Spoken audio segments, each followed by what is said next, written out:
And what is up, all of our friends? Thank you so much again for joining us on this awesome Sunday that we're streaming live. And for those of you that catch us on another time, what is up? We're so thankful that you guys are here with us, just talking about a beautiful anime and Attack on Titan, with incredible moments, incredible writing, incredible characters. And you guys know that what we like to do is we like to go ahead and watch, dissect, break down, and discuss. So we're going to continue on with that, guys. We are in season 3, and again, it blows my mind how far into Attack on Titan we are. Season 3. Yeah. I know we're only in episode 10, and we split these episodes into multiple parts, which is good because we need to have good, thorough discussion on these episodes, because a lot of these episodes, I mean, they require it. There's so much to talk about. There's so much foreshadowing. There's so much going back into memories. There's so much kind of like just subliminal stuff, and you guys know we love talking about it. We also know that our friends that join us on a weekly basis also chime in and mention some incredible facts, incredible details that even we don't even catch. So it's a great journey that we're taking together, and I'm so thankful. Again, guys, this is going to be season 3, episode 10. The episode's name is Friends, and this will be part 2 of our episode breakdown discussion. You guys know the drill. We will be talking about the Q&A, talking about the poll results, get into a recap, all that usual good stuff. As I mentioned to our friend Heise, our favorite Jaegerist, Heise, who's joining us right now. What's up, Jacob? I hope you're having a good weekend. But yes, we have an update for Jacob on something we talked about last week, something that Jacob, again, was just very, very kind to want us to go ahead and do, and so we'll get to that update very, very shortly. But I do want to go ahead and start off by, of course, introducing ourselves. And you guys know I am your host, AJ, and again, thank you all so much for joining us. I'm, of course, joined by my 2 good friends, and we'll let you both say hi. I am Lexi. Hello. Hi, I'm Zach. What is up, guys? Hello. I want to ask you, starting with Lex, how you feeling, Lex? I'm feeling pretty good. I was pretty busy yesterday. Yeah. We had a yard sale early in the morning. Yeah. Which I worked the entirety of, Uh-huh. and then had the best nap of my life. Yeah. Because I didn't really get much sleep the night before, because I woke up at 4 a.m. with a headache, like a pounding headache, and couldn't go back to bed. But had the best nap ever after, and then afterwards, I was supposed to be going to the Griffith Observatory with my friend / roommate. What happened there? And we were in line just to find parking for like 20 minutes. Uh-huh. And it was just super busy. Like, even by the time we got there was a guy like telling us like, oh, there's no more parking. You guys have to like park down the hill and then hike up. And we flipped a coin, and we were like, all right, we're not doing this. We flipped a coin to be like, hey, do we stay, find parking, and hike up? Because it's for her science class. Yeah. That she has to like a tour so this was there for and like school. observe. Yeah, this was for her science class. And she just didn't want to go alone. And I was like, sure, I want to go. Sure, I'll go with. Yeah.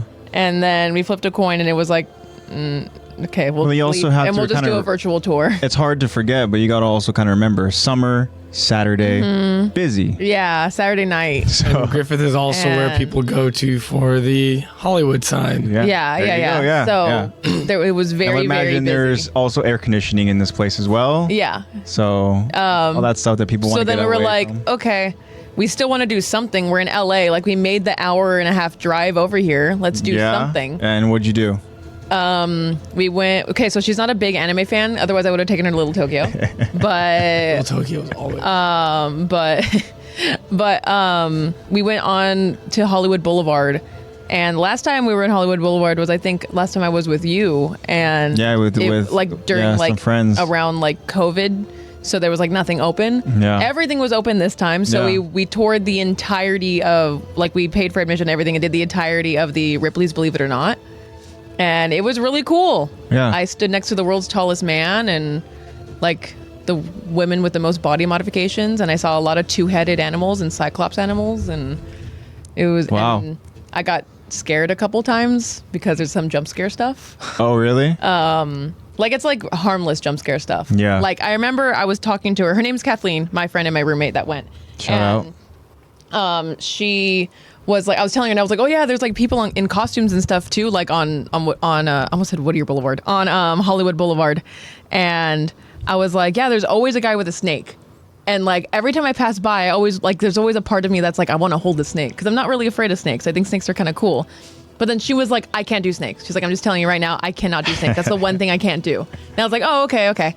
And in Ripley's Believe It or Not, there's like this old-fashioned Coca-Cola cooler.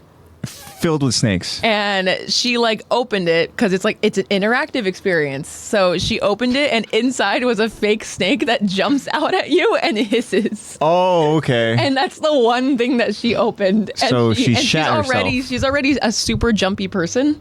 So she just like, she like screamed. Yeah. And yeah. And the thing that I got scared of was like, oh, can you grab the diamond? And it's like in this deep, skinny tube. And I was like, I have this long, skinny arm. I could totally grab that. And I reached in, and when you get halfway in, this puff of air like blows at you and like a loud noise happens. And I just like, I've never moved my arm so fast in my life. Yeah. And yeah, it was an overall really, really cool experience. And then we also passed by like the Guinness Book of World Records, and we were so close to being like, let's do this too. We really want to do this. We honestly are probably going to do it sometime this week. What is it? It's like the same like live interactive experience. Oh, I thought you were okay. I got you. And For whatever reason, my mind was like, you're gonna try to break a record. Yeah, No. that's what I was hearing. Yeah, and I was like, what record are you trying to break? It was the like Guinness Book of World Records like interactive experience. Yeah, the experience. Which is like the Ripley's okay, so Believe It or that's Not what you one. guys want to do. Yeah, we really wanted to do that too because we both remember like back in elementary school when you like would go to the library on Yeah, and you see those like, books. You would look at all the books because no one wants to read an actual book. Yeah. Like you want to look at all the pictures and see, all the funny faces people making. Jacob's got a question for you. All that. How about arachnids? I'm not scared of spiders either. I think they're kind of cool. Bugs in general? I absolutely hate roaches with a passion. That is my. I'm with you. That is my like. Yeah, Zach can attest. What's the word? Phobia. Not phobia. It's I guess, but it's like not unrealistic. What is it? What's the word? I don't know. The irrational. That's my one like irrational fear because roaches are so small. They're not going to do anything to you. But I'm still so afraid of them. Yeah, they're just. And they don't bite either. Yeah, they don't They're just bite. Like they literally do nothing to you. They That's just my irrational exist. fear. Yeah, it's just them and existing exactly, and just being out and about, and their nasty just qualities about them and stuff like that. Is just disgusting. And I'm not a big fan of June bugs either. The only thing that I don't like about roaches is I step on them and they don't die. And they're like still alive. Yeah, I'll send the roach to Bakugo. No. Put it Please in the no. box. Put it in the box. Yeah, of Bakugo. inside the box. He's just holding it. That'd be interesting. Like irrational. Yeah. But we really wanted to do that, but the admission was like $30, and we were like, next time. So literally this morning, like the first thing we said to each other was, I still really want to do that. I've just been thinking about that. Can we go soon? It's like, yes, I really want to. Cool. They have it something was a lot of similar to fun. that in San Fran at Fisherman's Wharf, which is where I've been like twice. It's super fun. I think I've Nice. only been to the wharf once. They have one with it's like a scaffolding kind of, Yeah. but it's just like a hallway and it has like this spinning cylinder going around it. And they have to put support beams on the sides because it's all rotating when you're walking. Yeah, it throws off your whole equilibrium. Oh yeah, it just totally messes with you and you start falling. And then it'll switch and then you'll go from this to just. It's just to the side. Hey, I'm not the one that dropped it. He dropped his phone. Oh, there we still go. gonna drop it. I'm not the one. He's like, you're still gonna drop yours. I know.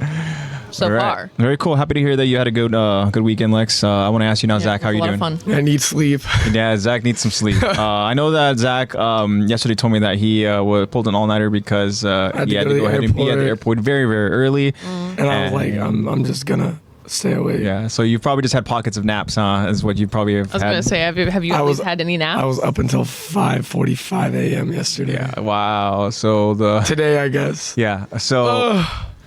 So Friday night involved airport, right? Last night, Saturday night, involves you staying out till 5:40. Yeah, that's a young man's game right there, man. Wow, that's I don't crazy. feel like a young Yeah, man. that's the thing. Man. It'll all weigh And on then you. yesterday we read lines, and now my throat, as you can hear. Yeah, yesterday, me and Zach, we did Bakugo, some lines as some My Bakugo Hero hurts. characters, and Zach chose some characters that have a lot of rasp to their voice. And then He did- right at the very end, I was like, let me just put President Mike as the cherry on top. Yeah. Oh my really, God. yeah, You just really wanted to just torture yourself. yeah. It was fun though. I think it went pretty well. Yeah, yeah. The lines were fun. I mean, we're pushing the limits and stuff. And yesterday was another just moment of pushing the limits, and especially for you, like I said, you really went out there and chose some really difficult lines, and you did an awesome job, man. Yeah. So a couple of things. Heise, so since you're on the topic of it, Heise is asking Zach. I'm on One Piece. I'm not a One Piece fan, but I saw something about Mach 5. Gear 5. Gear 5. So Ooh, don't spoil nothing for AJ. Yeah. I tried. everybody has seen Gear 5. That's the thing. Everybody has seen it. Yeah. You know, everybody somehow has come across it. That's how much it's being spoken about. That's how much it's being hyped up. Because as we talked about it last week, this is essentially going to be like the first time you get something as potentially life-altering as a fan as Goku becoming Super Saiyan for the first time. I saw an argument that someone was like, "Oh yeah, it's nothing will ever be Ultra Instinct." I was like, I didn't like Ultra Instinct. I thought it was cool, Ultra but it Instinct wasn't is cool, like the concept of it, but the execution of I think it's because we didn't have a good villain. yeah. I did not like Jiren. Jiren is very bland, and there's no. It's just That's like true. That's a true He's just thing. like, I'm lonely, so I'm strong because I'm lonely. I was like, that's stupid. It's true because it does involve like writing and stuff and just the build up of it, right? And I agree with Dragon Ball Super and getting Ultra Instinct. I mean, it was cool. The concept again is awesome, right? But just the build up and the delivery of it was a little bit of a miss, but still an awesome character. But with this and this Gear 5, I feel like this is the culmination. This is what so much of the story has been building up towards, right? The fact that this has literally been hinted at for who knows how long now, right? And once it finally happens, I mean, people are gearing up for it. People are gonna have watch parties. I know Zach already told me that I need to catch up, which I'm probably not going to. Just watch the sub. And do it. and I mean, it's gonna be an epic event that happens over in One Piece. And it's gonna change One Piece. This is a villain that they've been building up for the last 400 or 500 episodes. Yeah. Maybe. We've been hearing about this villain Kaido for literally decades at this point. Yeah, exactly. So, Gear 5 is going to be incredible. But also, since we're on the One Piece topic, I mean, we guys, we talk about it a lot. You guys probably hate it by now, but we have to talk about it because there's so many reactions that have been uploaded over on YouTube. My YouTube, I can't escape it. Literally, my algorithm is all One Piece reactions to what we got which we got Friday, was the One Piece live action full trailer. And I want us to talk about it because we all saw it. I know I forced Lexi to go ahead and see it because, Lexi is the one person in this room that doesn't have any One Piece knowledge, has not seen anything in One Piece. I am the person who has watched One Piece, and I am the dubbed, whereas with Zach has watched and read One Piece. So Zach is the One Piece, he's the guy, man. Yeah, he's the guru here. And so I do. Because it's live action too, there is a lot that Lexi can input on, especially in terms of CGI and different little features. That's why I want to go ahead and we'll talk about our thoughts on it. And I want to start with Lex, coming from somebody who really doesn't have any skin in the game. So to speak. Yeah, pretty much. What do you think? I only know hearsay stuff. Like I kind of know the characters' names by their looks and everything and stuff now. I don't really know. Oh, obviously, I don't know a whole lot about One Piece. Never seen it. Only have heard you guys talk about it. So that's as much as I know. Watching it, taking it solely at face value, the first thing I thought was it kind of gives off a whimsical, more adultish Disney movie is what I was feeling. But it looked, from my perspective, outside looking in and taking it at face value, having no knowledge or investment at all in it. Yeah, or investment really. I thought it looked pretty interesting. I would watch it. I thought it looked pretty good. I will say though, because in that same token, Dad, who doesn't watch One Piece, has not seen One Piece. I showed him the trailer as well, just to have another perspective from somebody who, again, not invested into it, right? Yeah. He watched it, and at the end of it, he said, I might actually watch this. Yeah, they do a good job of making it look interesting and gravitating. Yeah. Given that's just from my outside perspective. And to kind of piggyback off what you were saying too, and I'm sure you can always in the very beginning, it is very Oda does go for a very whimsical, this is going to be a fun little adventure happy-go-lucky little. Yeah, that's what I was feeling in the beginning. And that's also because it's at the beginning, it's just Luffy who is the sole definition of happy-go-lucky. Yeah. And then you get into the politics and the slavery and all the bullshit that you get into later on throughout the story. But I admit, for this whole arc is very much whimsical and all that. And the first time even in the anime where it stops really being that whimsical, fun little adventure is our long park, which is where it ends up. Okay. But I want to know your full thoughts and opinions before I deep dive into mine. So I do want to start by saying that this is what I was looking for. This is what I wanted in the trailer. I wanted something that got me excited about watching the actual series, because I have to admit, we talked about it with the teaser. Like, I went from being optimistic to like, oh man, I don't know, to like being on the fence about it. You both were more pessimistic than I was. Yeah. And so now that we got this trailer and I saw really more or less kind of like what the direction is going to be, what I'm expecting to see from some of the sets, some of the characters, right? The delivery of some of the interactions and stuff like that, right? Some of the choreography, just, again, being able to see designs of characters was really cool to see, right? But I have to say, man, it's like, I am excited. I'm excited about it. I know I talked to you about it yesterday where it's like, you said with that teaser that you have hope, that glimmer of hope, and that hope really stems from Luffy's character, right? Yeah. And for him, and seeing the interviews that they had, right, when that teaser came out, they did some media stuff, right, for Netflix, and I was watching some of those interviews, and you can really see the passion in him as an actor, right, in being Luffy. You can tell this is something that he takes as motivation for Luffy, who is chasing his dream, for him to go ahead and tell himself, like it's okay to chase your dreams, you know, and stuff. Yeah. So he's taking this as, again, very much pride and motivation for him. And then seeing him in this trailer, I like how he's able to really show, again, that whimsical kind of like really goofy, really happy Luffy and stuff, right? To that serious, like, I'm going to kick your ass. Like, you know, where he's like, nobody hurts my friends type thing, right? And then just like, Luffy, again, is a stupid character. But as stupid as he is, he always has his friends' backs, no matter what. Yeah. And I loved seeing that. I loved seeing, again, just the kind of like homages to a lot of the characters, obviously. And I like seeing a little bit of that bickering between Sanji and Zoro and stuff, which is very, very cool, right? We have seen very little of Usopp, so I still don't know what to expect from Usopp. Yeah. Right? But I did say that I thought that Zoro's character looked pretty good. Yeah, like, Zoro's I character do like Zoro's Especially- character. Even in the teaser, it solidified for me. I was like, okay, Zoro's character is going to be very well done. yeah, he's gonna be awesome and stuff. You know, apparently Sanji's British now over in it. I don't know. I mean, he has. Yeah, like I heard that too, and I was like, well, I heard it in the trailer, and I was like, all right. I mean, I guess Sure. Sanji's character is supposed to be Yeah, it is, like because I mean, I can imagine that it would probably be Western more European. yeah, factual to whatever it is they're kind Yeah. of like in terms of like the ethnicities and stuff like that. Because Which I mean, in reality, it makes sense considering how big the world of One Piece is. Like, of course, there's going to be different dialects and things like that. Yeah. But I absolutely loved it. Yeah. I just had I told you this yesterday, I had two major gripes that really kind of got under my skin. Tell us. Arlong's nose is ugly as shit. Okay. You know what's crazy? I saw something today too, and I thought about you. I wish I would have saved it, but I'm sure I can find it again. But they're talking about how factual it is.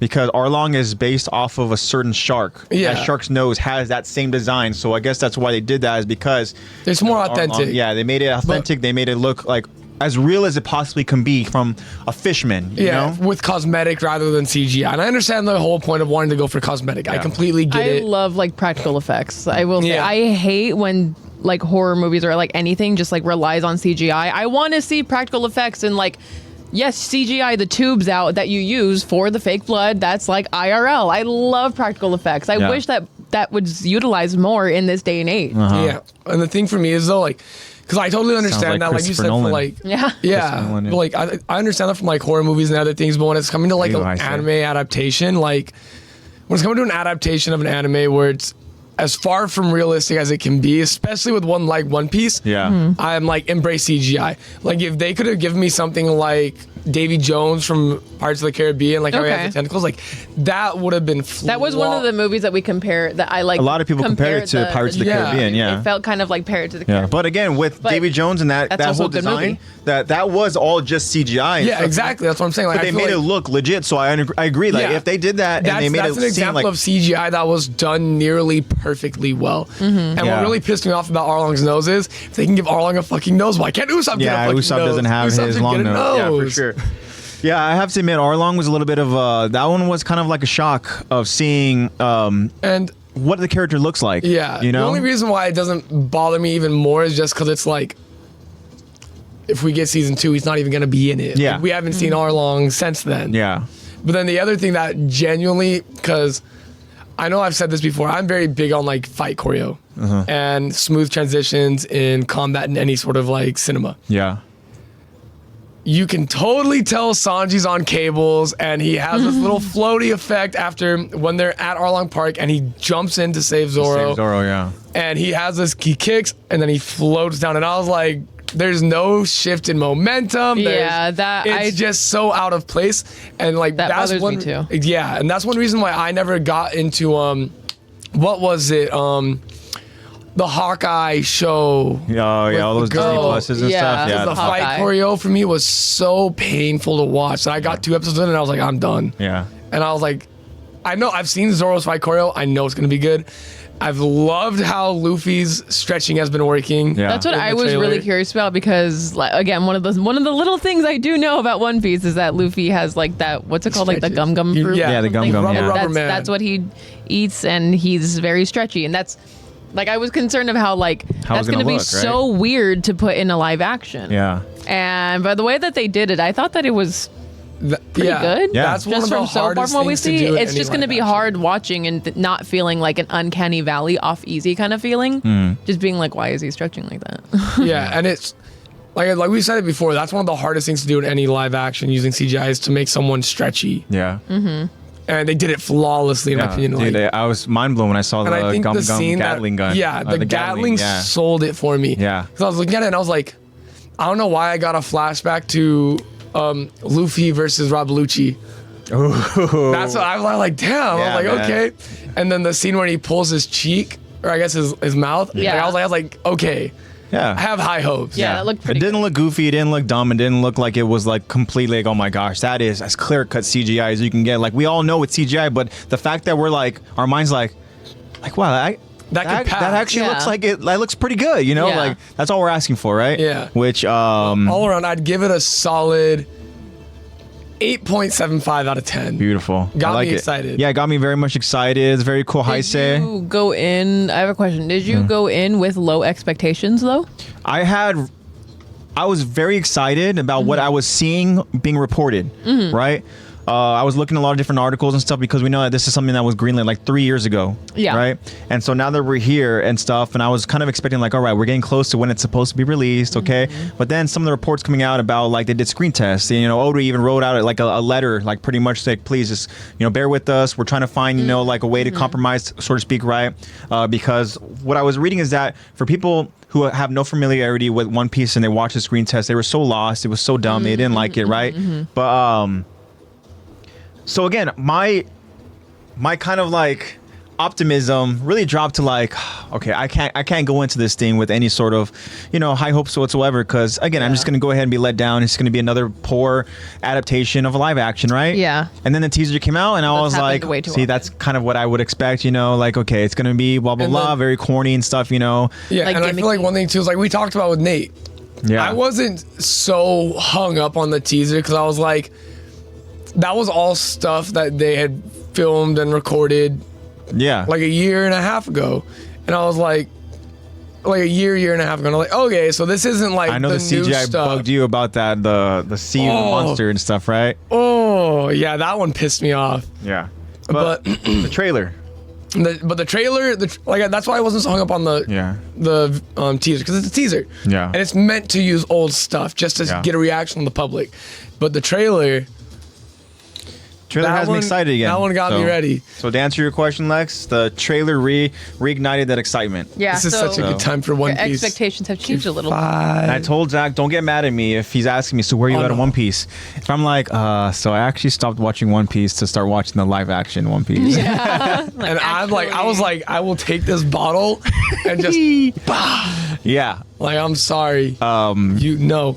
But yeah, it's a good day to be a One Piece There's a fan. wall of text. But so Heisei has Vegeta is on top. Vegeta's goated. So Heisei did not see the trailer, but he did watch it while we were talking about it, and he Yeah. says, "I'd watch it. I'd be open to watching it. Very Yeah. cool." And he says, "My Hero live action. We know that it's actually happening.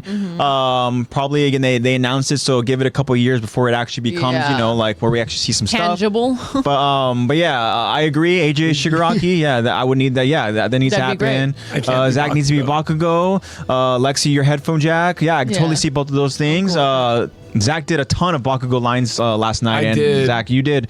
I told you yesterday, man, you did a phenomenal job of just really bringing that kind of that crazy, raspy angriness to his lines. Dude, it kills. Yeah, I know that because we weren't reading the lines once. We were going through it multiple times, and this and that. And so, I still think my favorite scene from yesterday yeah, was Mirio with you as Night Eye. yeah, that one was good. That's man. the one that I was like Yeah, the most proud of. yeah, and we both felt kind of like, wow, like the touchingness of that scene, because I mean, this is spoiler territory for people who haven't gone to that point yet, but I mean, it's a really, really sad moment. Hey, deloading, what is up, Hello, man? deloading. Welcome back. Hope you're all doing good. I hope you're all ready for football season. Yeah, football season is What's approaching, up, and cuz? yeah, football season. I mean, I'm always excited for football season. Yeah,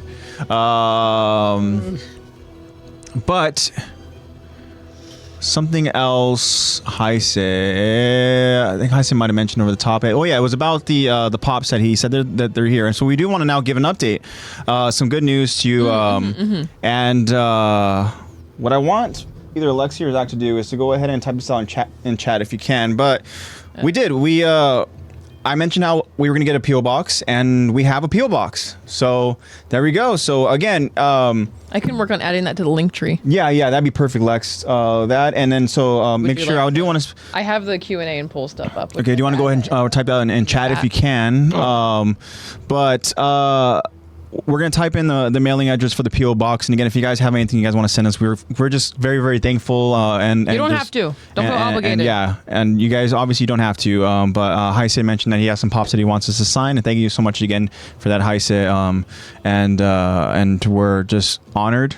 And so we're gonna go ahead and in chat send you that address and the mailing address, and make sure you mail it out to me, to AJ Flores. So if you can, Zach, make sure you put in mail to AJ Flores, and then put in the address and all that, because there's some stuff in the PO box where you have to go ahead and put in the names of people, and then they have to go ahead and sign off on all that and stuff. And so I just felt it was easiest for me to go and do that instead of having you guys go ahead. Hey, can you guys go to the post office and go ahead and sign off on that. No.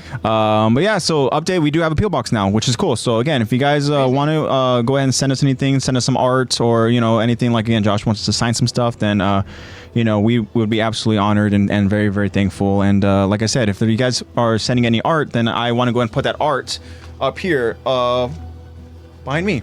We would love to go ahead and showcase your guys' art that you send. Hey, Lovey, what is up? But yeah, Zach in chat just Hello, put in the PO box info. Lexi's gonna go ahead and make sure she puts that in the. You can leave that here for now, Lex. But Lexi will put that in the link tree. We'll make sure to go ahead and put that probably link tree, and we also type that out over in the profile on Instagram, or no? I do. Is there a way to do that? I can figure it out after. Yeah. I get to sign hacks. I love that. Yeah, hack. There you go. But again, I didn't do a Hawks line yesterday. No, you did not. But I mean, there'll be plenty of opportunities for us to go ahead and do different characters, no doubt. But yeah, the PO box is happening, and that happened because again, we had something we kind of talked about it, but not really thinking that there was going to be a reason to get it. But then there it is. Heise, you gave us a reason to do it. So shout out to you, Heise. Let's give it up to Heise, man, for making this happen. Thank you, Heise. Heise, you're awesome, man. We're thankful for you. You are our favorite Jaegerist, and yeah, we have a PO box, so that's cool. So now we do want to go ahead and kind of go back to our usual routine, which is to go ahead and talk about the Q&A and talk about the poll results. Let's see what we got this time, Lex. So you start with whatever one you want to start with. I'm going to go ahead and start with the Q&A. Right. So last week we asked you guys, do you think Levi was destined to be a survivor regardless of Kenny's arrival and mentorship? Interesting. This is interesting because we know Levi as a character. We know that Levi has survived and endured so much. So in theory, we see Levi as close to death as he has been. Yeah. He's been really close, like actually. Barely surviving. He's been really, really close. But he's still alive. And unfortunately, this is a scene that we saw, that we talked about last week, and that is with Levi's mother dead, and Levi there just absolutely malnourished and famished, and just needing somebody to save him. And that's when Kenny arrives. But hypothetically, if Kenny didn't arrive, would Levi have just stayed in that room and just died? Would Levi have done something to... Would he just like laid around until he died? And he felt motivated? We're asking this because I'm thinking that Ackermans are just built different, you know? Like Ackermans, I mean, you have an argument, obviously, because I don't want to say Ackermans just lay down and die, but I'm sorry, Mikasa, but your dad, did he just... The argument... He was the first, you know, there was an instant... Yeah, unfortunately, he was just a victim of you know... Was already expecting someone to come over. Yeah. And but, yeah, we want to know from our friends. What do you guys think? Is Levi, was he destined to survive? Or was he just meant to die in that moment without Kenny's help? So we have quite a few responses. Very cool. First from friend of the show, Bobby7. Oh, we have Hello, Bobby. Bobby says, for sure, he's meant to be strong. Yeah, I agree. I think with Levi, Levi, we know that he is as strong as they come in terms of soldiers, and not just with his abilities, but also just really his mental, fortitude, him just continuing to push forward. He's lost so much, and you don't ever see him taking any sort of time, taking any moment to just all right, I need time. No, whenever you need him, he's there. Yeah. And even when you don't need him, he still wants to fight. That's just what it is. We know what Levi, what he's about right now, what the state he's in, the current condition that he's in, and yeah, he's he's still kicking, man, which is crazy. So Bobby, thank you so much for the response, and I wholeheartedly agree. And on the contrary, we have friend of the show, Eddie. All right, what does Eddie have to say? Eddie says, no, he would have definitely died. Whoa, and Eddie knows his stuff too, so that's interesting. Yeah. And I trust Eddie's judgment when it comes to Attack on Titan. He's like the Attack on Titan expert. Yeah. Do you want to continue on with some of the responses, or do you want to kind of just dive into and find out what you guys think, so we can kind of agree or disagree with, some of the responses? I think I want to read them all first. Read them all first, and then we'll see. So yeah, that was Eddie. Eddie does not think that he would have survived. And then we have next is user named Aaliyah Yancey 2004. Well, what's up? Hello, Aaliyah.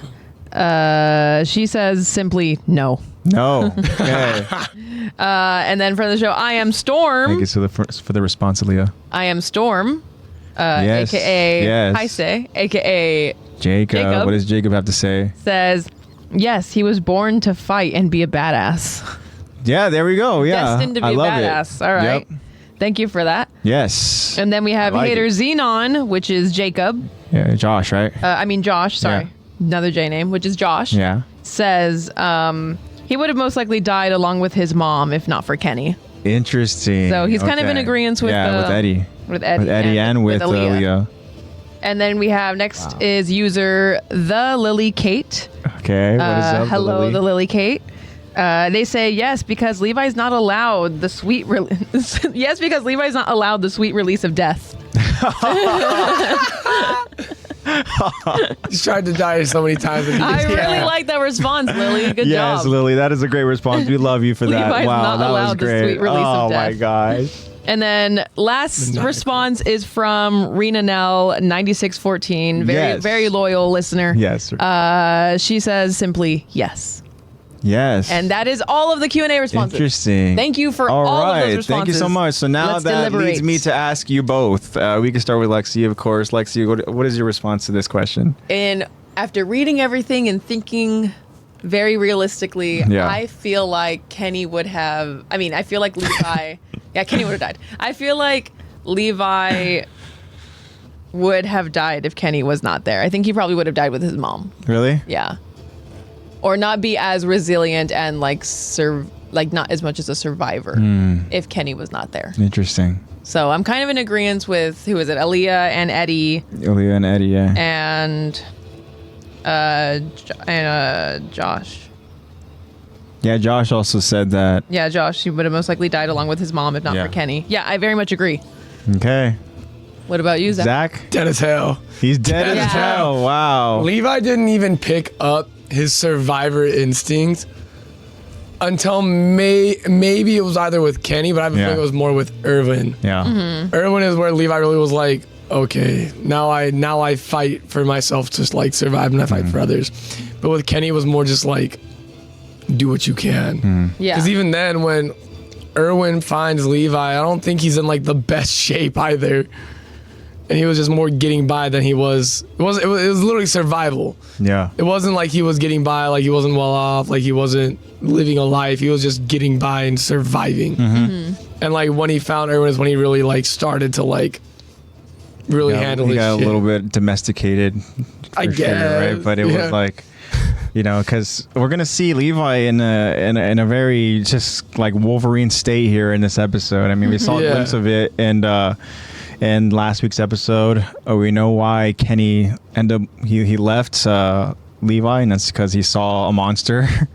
But yeah, I mean, again, I feel like it's easy to say that he would have died because, again, that's probably the most logical, but you have to kind of take logic out of the Hal Ackerman thing for me. I'm like, man, you know what? I think that something would have happened. He would have been sitting there. He would have been contemplating. He would have been on the brink of death. And then he would have moment. I think he would have felt something would have ignited just in him in that moment. He would have just like, I think that with Levi, regardless, that instinct of just not laying down the die is always in him. And I think that something would have woken him up. Something would have happened. Like I can't tell you what it was. Mikasa? Yeah, well, obviously Mikasa needed help as well. That's the thing, right? I mean, with Mikasa, right? And you can also, the argument is that she would have died without Eren, right? Which again, that is the logical response. But with Ackerman, you just don't know. For all we know, maybe they're going to go ahead and try to get their hands on her and try to kill her. And then all of a sudden she like is just very kind of like passive, like this girl, like, no, stop. And all of a sudden she gets to the point where like, no, stop. No, stop. Yeah. You know? And then finally she kicks in and she's like, I said stop, whatever. And she grabs like literally like a freaking knife, whatever. And then with Ackerman's, something happens and they just become like fucking warriors, you know? I just feel like that's more, I feel like Ackerman's are more associated with like loyalty. Yeah. Like I feel like they can't channel that unless they have someone to, I guess, like fight for. To like activate it. Yeah, I agree. They need an activator. I feel like, especially since his mom was dead, Levi didn't. If it didn't happen with his mom, it's not gonna happen with any. Yeah, exactly. It's not gonna happen with any random off the street, like unless they're like somewhat associated with him. Like I don't think there's any way that Levi would have channeled that. I think he would have just stayed in his little ball and just. Do you know what that makes me think of? A certain sad scene, and it is a scene in a cartoon, no less, that for the first time made me actually feel that kind of sadness, and it was so out of the ordinary. I know exactly what you're gonna say. I know exactly what scene, what show, what this show is. Josh, what is up? What is up, Hello, man? Josh. No, you are not late, my friend. Anytime we're streaming live when you join us, you are on time. We haven't started with the episode.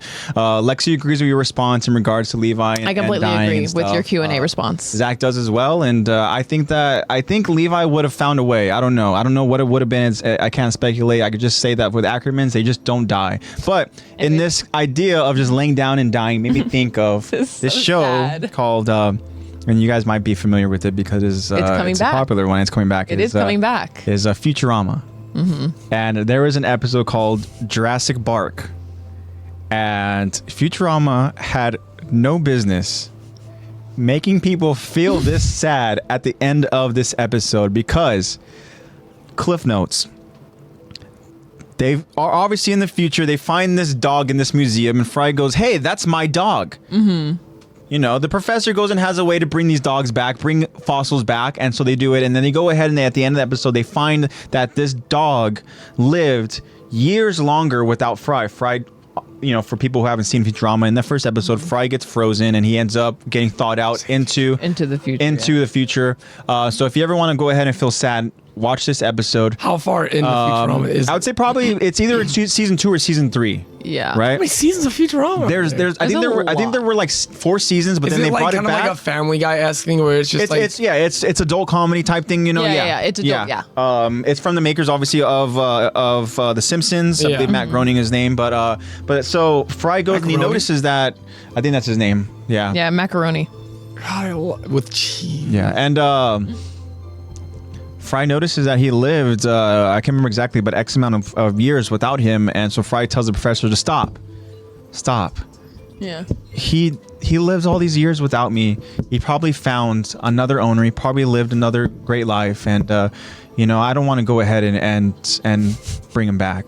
And then so the episode ends, and during the credits we get a montage of what actually happened, and that is with his dog named I can't remember the dog's name. I don't know. Crap, I'm thinking I can't either. Seymour. I'm thinking Seymour. Yeah, but maybe it's not Seymour, I can't remember. Hold on, I'm gonna look it up. So there's this very sad song that plays, like pretty much like "I Will Always Wait for You," and it shows the dog just going through all these different lengths of just like running Seymour. through town. So Seymour is running through town. Okay, it's kind of funny. His name's Seymour Asses. Yeah. Oh, that's right, because it was a gag. It was a gag. Yeah, yeah, a gag, right? yeah. He named Seymour because again, it's Anyways, a funny show. back to the sad. Sorry. So anyway, so Seymour doesn't know that Fry got frozen because Fry is a pizza man. So he went to deliver a pizza. It was a little prank, and so he got frozen in the process. And so he never came back. Seymour's waiting for him, and then Seymour is literally running through town while the sad music is playing. And Seymour goes, and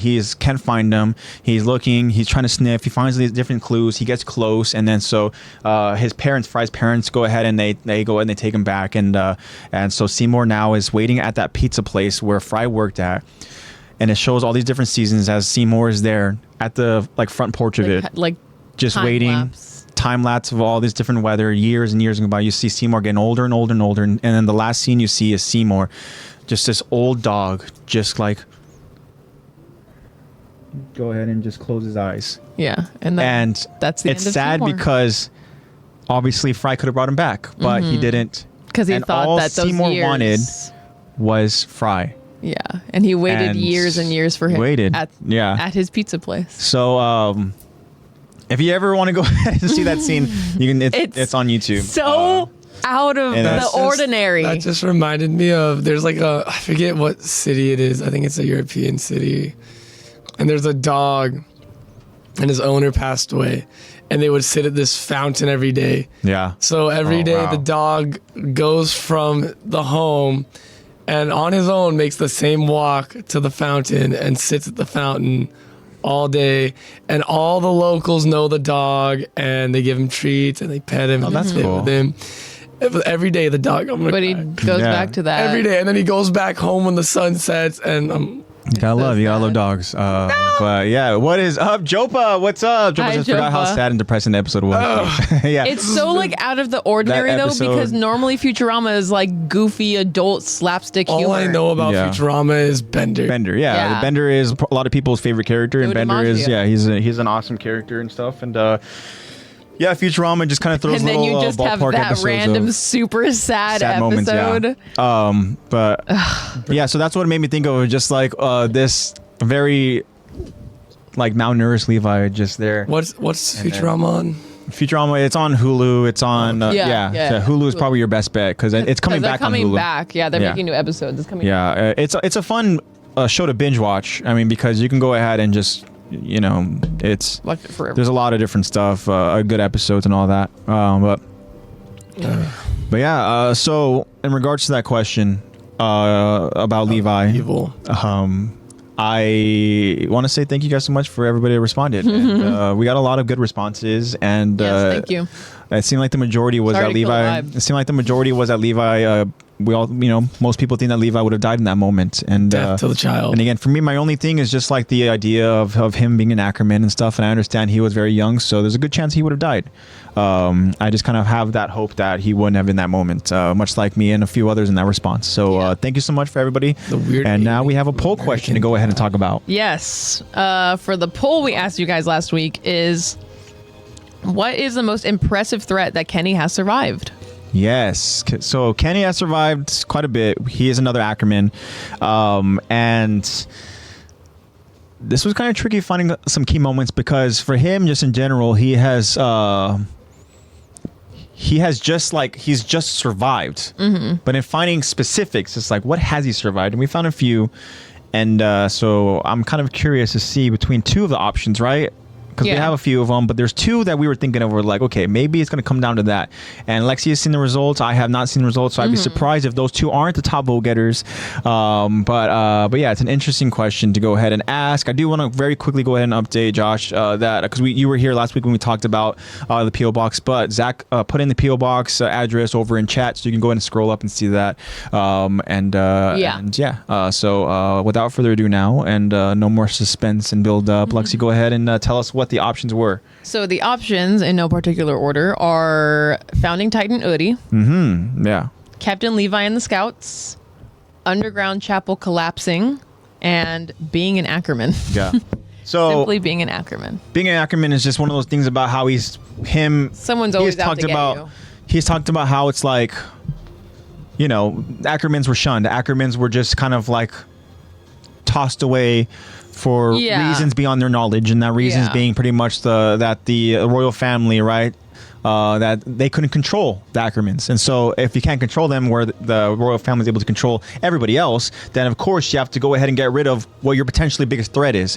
And so the Ackermans have been shunned. The Ackermans have been like pretty much just they've been the enemies. And so we know that what we talked about last week, that Levi said, I'm Levi, just Levi. And Kenny was just like, good idea, leaving out it's a good idea. the Ackerman name. Yeah, I'm Has just done Kenny. very many favors. And so obviously you don't want to be regarded or known to be an Ackerman because you don't know what that's going to do for you going forward, and which is why obviously Kenny had donned the moniker Kenny the Ripper, because if the people find out he's a freaking Ackerman, then you can only imagine how many potential MPs tried to go ahead and kill him. He started killing MPs. That's how he became Kenny the Ripper, Yeah. So, and that's the reason why we chose that one. We obviously understand why the underground chapel is collapsing, because he was literally the only person of his crew that survived that.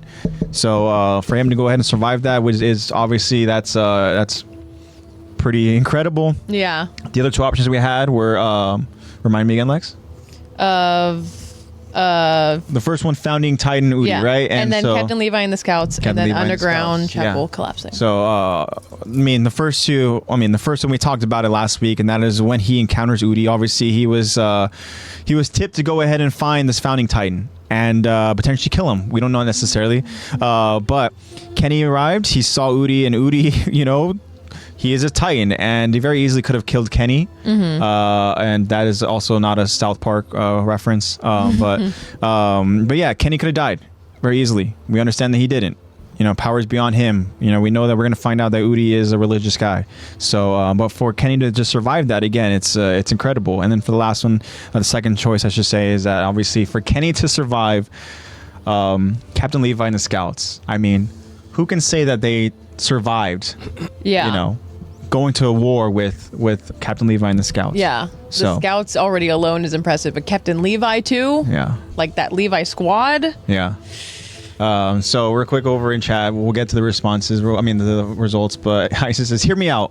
Flock Ackerman? No. I'm sorry how I say it, but Flock 6 I feet know how under? much you yeah, like Flock doesn't have what it takes to be an Ackerman, man. I credit to Flock and his passion and his dedication for what he believes in, but he just doesn't have that Ackerman badass quality to him, man. You can argue, we understand that you like Flock as a character, but Ackermans are just different, man, and Heisa also loves your nails. Oh wow, thank you. Thank you so much for that. Yeah. And that's all credit to Lex. Lexi, you're welcome. Yeah, she painted my nails.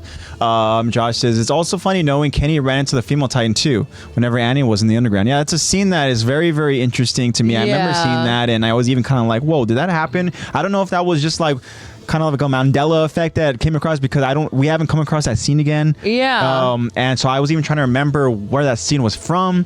But thank you so much, Josh, for mentioning that, because I know it happened. Another Mandela effect. So if it's in the story, then I'm sure we're going to be getting to it very, very soon. And I'm excited to go ahead and touch on that topic, because, again, that was a very strange moment. Yeah. But Heist is also asking, wait, how come the MPs don't go after Levi? And I think it's because Levi would be known as Levi the Ripper because he would just be killing all these MPs as well. You know, we know that Levi is a scout. Kenny wasn't a scout. So, and we can thank Erwin for that. Yeah, it's true. Yeah, but if the MPs go after Levi, this captain, then like what is their motivations when they did, right? Because they scouts with the enemies, you know, Levi killed the MPs. So it's as simple as that.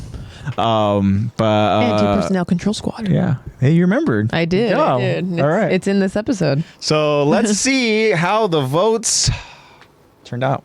All right. So starting in normal fashion from least voted to most voted, we have least voted with 9%. Yeah. Founding Titan Uri. Wow. I know. Wow. With 9%. That is interesting. Okay. And then we Starting off have strong. Next with 20%. Being an Ackerman. Being an Ackerman. Yeah. Okay. And then with 29%, the underground chapel collapsing, which means top vote getter with 43% is Captain Levi and the Scouts. Yeah. Interesting. Wow. Okay. So how did we all vote?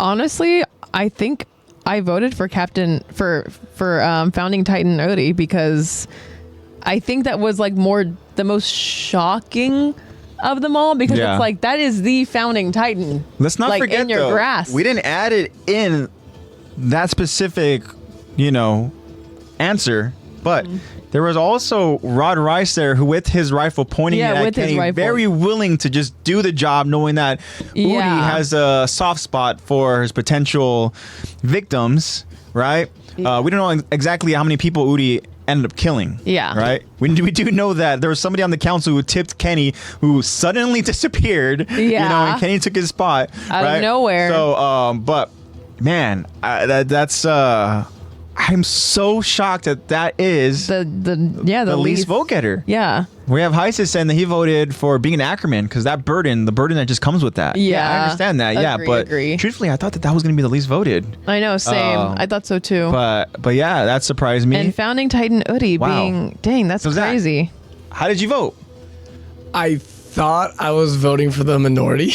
But I voted for Levi and the Scouts. Yeah, okay, because I thought that was gonna be like the least voted one, but I was really? I feel Why? Why did you think that? Because none of that would have happened if he died dirty. None of that would have happened if they found out he was an Ackerman when he was a kid. Yeah. And I was just like, I feel like Levi is probably the most intimidating out of all of the options, especially having the Scouts at his side at his command too. Yeah.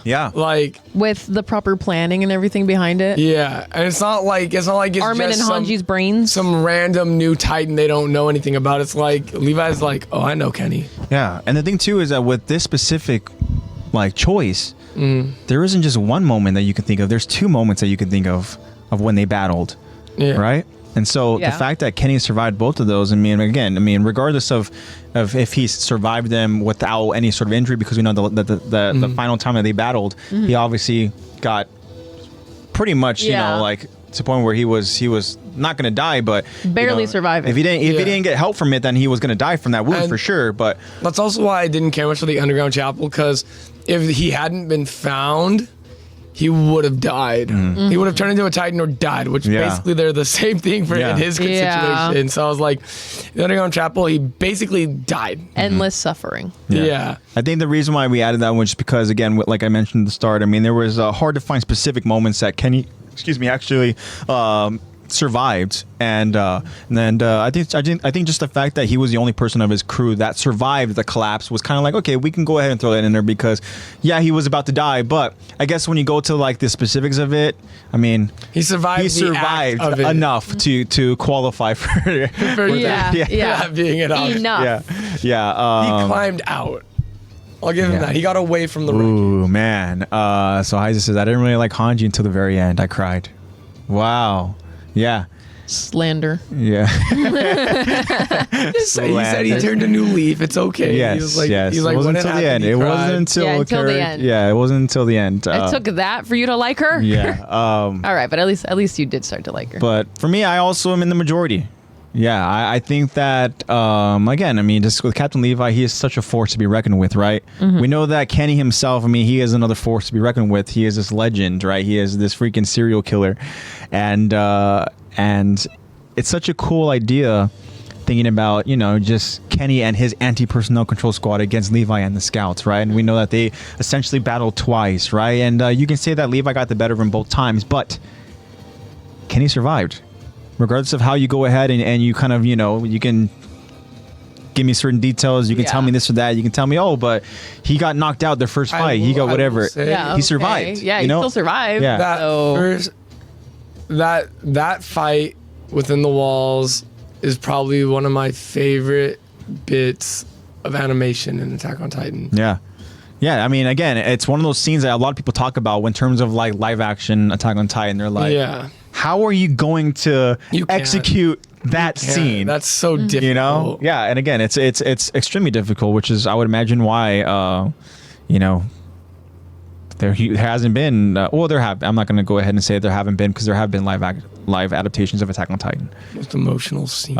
Interesting question. You see that question? Oh wow, yeah. So this is definitely going to be an emotional episode. What are you guys most emotional scenes? Such an emotional episode. Zach's like, I just can't. I know. I'm so done with it. Weekend. It's been emotion. Yeah, that's a loaded question, man. Because in terms of emotions and all that, I mean, wow. What emotions are you looking for, though? Are you looking for, in terms of emotion, you're looking for sadness? Or are you looking for the most upset, the most angry? I mean, so Josh, tell us right now, what emotion are you specifically asking? Because there's a lot of emotions you can get from Attack on Titan. Frustration, anger. This is for Zach. So Heiser says, hey Zach, I saw a cool TikTok where Griffith was, when he's really skinny and he was getting manipulated by Aaron. I fucking love that. I'm pretty sure I've seen it too. But I think I sent you this. I think my favorite meme that I started seeing is Aaron like controlling characters from other anime. Yeah. And it's him. I hate to go back to movies, but I love to. But it's him over Luffy as a kid saying, he laughed at you, eat his fruit. Eat his fruit. And I'm like, yes. Yeah. Luffy's just like, ow. Yeah. But no, I love that. Oh, okay, so Josh is kind of clarifying. So maybe like something that hits you in the soul. I don't know. He says, for me, it's between Hanji and Jean in season 4 whenever they're arguing about the rumbling. Nope, it's Erwin's My Soldiers Raise, My Soldiers Fight scene. Yeah, so that one hits you in the soul? That one hits me in the soul. That one makes me, that sets my heart ablaze. Do you have anything, Lex? The end screen. The credits. No, it's probably the most recent episode when we see who's been watching over the whole time. Yeah, that one was extremely emotional. That one got me really it got me sad about what happened, but it also made me happy knowing. Comforting. Yeah, it was very, very comforting. Sure. It's stuff like that make it's not like, it's stuff that's like bittersweet that makes me cry. Yeah. Like something like that was a tragedy, but now it's like there's some kind of little bright side or something, or like someone like getting a cure to something, or you know, like that's what like hits me for stuff. Yeah. Yeah. So well, Josh says that, or whenever Carla says Aaron is special because he's born into this world. Yeah. I mean, obviously, whenever you get those touching moments with Aaron and his mom, I mean, those are really, really emotional. And of course, Heise says, what hits me is when Flock dies. And it'll be the end of Meanwhile, AOT when we watched it, we were like, yes! Yeah. Finally, he's dead! Yeah! I literally watched it, and it was like me watching a UFC fight. And I was like, let's go! Let's go! Get him! Let's go! Finish him! Let's go! Yeah. Go off, Hanji. Go off, Mikasa. I have a couple moments. I'll name two that get me feeling an array of emotions. And the first scene I'm going to say is it's when I watch it, the tension that you feel in it, the lack of music, and then the music kicks in, and it's such a good song too, and just the buildup of just the anticipation of all that. And it's when Rhina reveals to be the traitor, and then that's when we get that whole sequence of just how you hear the conversation happening in the background. You know, it's like Hanji and Moblit are talking about hypothetical digging Titan, and then Meanwhile, you have Rhaena who's spilling the beans about this, right? And then when we get back to focus to that moment, and they're getting ready to take Eren, once Mikasa comes in to go ahead and save Eren, it's with the music and everything, it sends just like, it gives me goosebumps. Yeah. It borderline brings me to tears. Yeah. And if I'm not in tears in that moment of her just going out on a limb to sacrifice her own self to go up against these two people who have just declared themselves the colossal and the armored, right? Like enemies of talk humanity. about like true love and putting yourself out there for the person you care the most about. Like that is laying down your life, so to speak, right? And then you have the moment of when Armin is just screaming out to Eren to go ahead and run, right? You have Ymir getting taken, and you have even Historia yelling out this so high-pitched freaking scream Yeah. of just screaming out Ymir's name.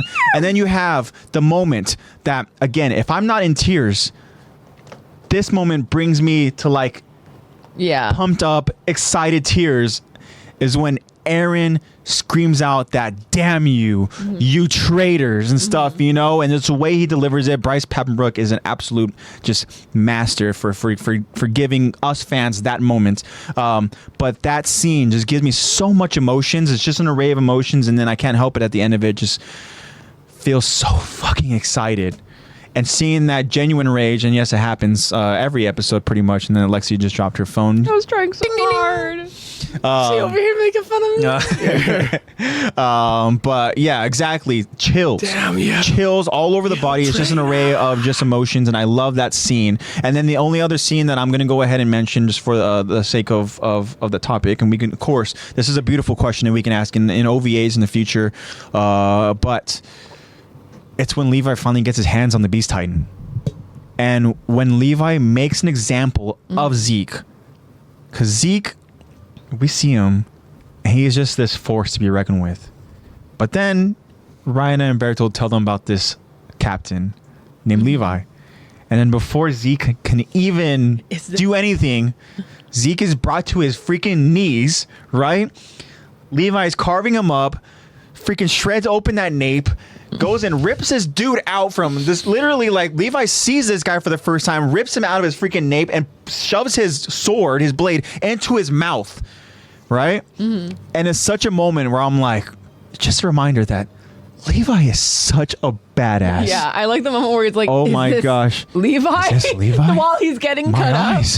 My eyes, or whatever. can't It's up, I you know, know, he gets blinded so fast. He's like, huh? so quick. You know, Dude thought he had the advantage. Yeah, he and thought then- he thought he was winning. I'm a big monkey, man. There's no trees Yeah. around for him to swing around. and it's so good too Nope. because you can get it. It's talking about the delivery of how just like the voice actors go and execute it. Like that moment of Levi ripping freaking Zeke out of that nape. It's just Levi, you hear him just.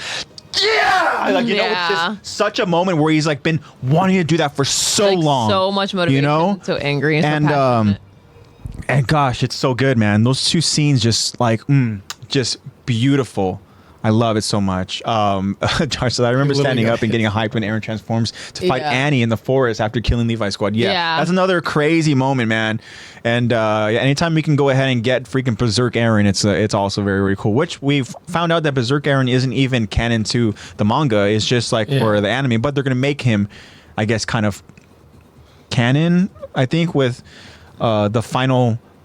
This could be a spoiler to everybody, but I don't know for sure. But I was, if I remember correctly, that we're gonna see that form of Eren again in the final. Yeah, like in the teaser trailer that we see like a Berserk, like the Berserk version. Yeah. of him, so But again, to my understanding, that isn't Anime manga. original. Yeah. But yeah, Josh he got hit so hard that he got a flashback of them. Yeah. Yeah. Is this? Yeah. Yeah, did realize where did all my Titans The rumbling go? is a short replace. Yeah. What is that? What does Heisey mean by that? Replace Ramsey with Gabi. I don't know who Ramsey is. Ramsey. Unless Gordon? it's Number one. Yeah. I don't think Berserk Eren is a thing. I've read the manga, but in the anime, he just changed his eye color for some reason. Yeah, exactly. I know he's not a thing. He's not Yeah, something yeah. that happens I in the think it's just manga, like a but visual- an anime thing where they actually he was given a name And I know that I think he was given the name Berserk Titan because of we're gonna see Us. that Aaron again, and because of us, yeah, Because because of us, we did have a actually. poll question We a dubbed the name, while ago, yeah. That little kid that got the crushed little kid by that the got Colossal. crushed by the Colossal. Gotcha, that's okay, Ramsey, okay, yeah. okay. That's Ramsey. Yeah, that kid. Oh my goodness gracious, yeah, that one was insane. All right, yeah. R.I.P. I guess. Yeah. He had all right, like white wow. eyes. Yeah. But yeah, so as far as the poll question, Yeah. I mean, I agree with the majority, and I'm surprised by the least vote getter. Any takeaways from it, Lex or Zach? You took the words out of my mouth. I agree. Interesting. Agree? Nice. All right. Double thumbs up. Well, you guys are the best. We love your guys' feedback. You guys. Yes, thank you guys so much. Yeah, it's always exciting to go ahead and hear your guys' thoughts, what you guys think about the poll questions and all that, and of course the Q&A. We love hearing you guys' responses to that. You guys are all super intelligent, and we love that you guys know your stuff about Attack on Titan. And now we have an episode to go ahead and cover. And this is, in a way, a little bit of an emotional episode. Not too emotional, not in terms of what we have just been talking about for some, emotional episodes. But we named this episode, this specific Twitch stream, as Goodbye Udi, because, we're going to go ahead and see Udi live out his life as he is this very old man. I just asked, hey AJ, why does Shigaraki have that hand on his face? I'm in season 3 and don't know. You keep watching. Yeah, you'll find out. Keep watching, Keep watching. Yeah. That's the best answer I can give you. Just keep watching. Yeah, do we have anything else we want to go ahead and kind of talk about before we go and get into the story? Are we ready to just dive in? I think I'm ready to dive in. All right. Let's get it. Let's do it, guys. So this is season 3, episode 10. Episode's name is Friends. This is part 2. Interesting, Josh. Did you know that this is one of the 2 Isayama's favorite chapters in the manga? Oh, Wow. really? Interesting. Thank you so Very much for blessing interesting. us with your wisdom. Yeah, that's wow. I did not know that. Yeah. In terms of manga knowledge, I don't know a whole lot because I've only read little bits of early manga stuff. And I know Zach is the big manga reader and stuff. I have only read the original ending. Okay. But yeah, I love these little facts like that. I mean, so thank you so much for that, Josh. Thank you for your little tidbits. I did not know that. So I think that we're gonna go ahead and now jump to the episode. We are at a good mark here. We're already an hour in. It's perfect. And so without further ado, Lexi, whenever you're ready, we'll go ahead and get started. Okay. Actually, do we need to go ahead and recap anything? That's what I was going to ask you. I was like, do we... Well, the Q&As kind of were... Yeah, because we did a good recap Yeah. there. We understand what happened was... a poll and Q&A, yeah. Yeah, I mean, obviously, we know that Kenny encountered Udi. Udi saved Kenny, so to speak. Gave him, I guess spared. Yeah, it's a great word to go ahead and use. And Udi is a very forgiving individual. We know that he is the founding Titan in this moment, and he has his followers. We know that he's a religious Figure king. Yeah, and so now Kenny is in a new line of work. The only other kind of recap is that Kenny went to go ahead and find his sister and Found his nephew. so he found Levi instead, and we know that in the current presence that is Attack on Titan in this moment of season 3 that Kenny is in the brink of death. No. Okay, that worked. Okay. Kenny is gonna die. He found Levi, or I should say, Levi found him. And that is the update to give on what Kenny is currently doing. So let's find out. Let's go back in time and see what Kenny was doing. All right. So whenever you're ready, Lex. So we continue this episode in a church as Udi prays and announces to the people of the church, Join me. Let us pray for peace in this world. As we see Udi on an altar stage praying to his many followers, we hear Kenny asking, Interior Police? Ah, so you're with the MPs then, are you? Apologies. I bet I killed a fair few of your pals. and the MP answers as we see him and Kenny looking down from above on a balcony. And yet look at you now. The king convinced you to change your ways. The grace of glory of our king are truly boundless. Kenny truly has changed his ways, as we see him wearing the same church attire as everyone else, as he looks at Udi and his brother and Udi's brother Rod praying on the altar. Kenny responds, Yeah, he's something. Seems like he's just about everything to you. Hey, Sanas. We now understand that Kenny is speaking with Sanas, the Interior MP responsible for orchestrating the deaths of Erwin's father, Armin's parents, and Historia's mother. Sanas tells Kenny, Because of that, I'll do anything he needs me to. Sanas looks at Kenny to ask, Are you any different? Why do you choose to serve the king? Kenny thinks about it. That's tough. Kenny recalls the moment Udi bowed to him as he aimed his gun at Udi. I don't know. Probably because he's the strongest around. Yeah. Kenny now recalls a memory of a young, hateful, aggressive Levi beating the shit out of a citizen man in public as he and a gathered crowd watch. In our world, the one on top is whoever can prove that they're the strongest. All you need is power. If you have that, then at the very least, you won't go out like my sister did. Young Levi points his blade at the bloodied man's face, screaming at him. We see Kenny leaving Levi. Levi notices as he watches Kenny fade into the crowd. All right. So A different look at Kenny. very different look at Kenny because in this specific scene with they're in this church, right? And again, Udi and Rod Rice, they're up on this altar stage, just the two of them, leading the followers in prayer. And we see over in the church balcony is Kenny and Sanas. And I was very surprised to go ahead and see Kenny really just fully embracing that whole kind of that change of lifestyle. You know, he's not praying with them. You know, he's having a conversation with Sanas. We understand Sanas now at this point in the story that Sanas was a very slimy individual, right? So, so he was involved with a lot of corrupted moments. He is also the guy that he was a part of killing Pastor Nick as well, right? Mm-hmm. He was the one right there, who was standing guard, making sure Hanji didn't go ahead and get through and stuff. Yeah. Yeah. The interior police, we found out very early on, are very entitled and they're just people who think they're doing things for the greater good, but in reality, it's just like it's almost like power complexity of just the hierarchy, the status or whatever and stuff, you know, and it's really interesting. And we obviously understand Sanas' loyalties because, as Zach said, that he says that Sanas, he pretty much said, well, like, I'll do just about anything for him, right? Mm-hmm. And he did just about anything for him. Well, you need me to kill this person? You need me to go and do that? Like, sure thing. Is someone dead? Yeah, gotcha. and I'm your guy. But then Kenny is just. I understand. We talked about Kenny will do what he needs to do to survive. But man, I gotta admit, I didn't think he was gonna go ahead and go to this extent. You know, like we see him, and yes, he is a younger adult.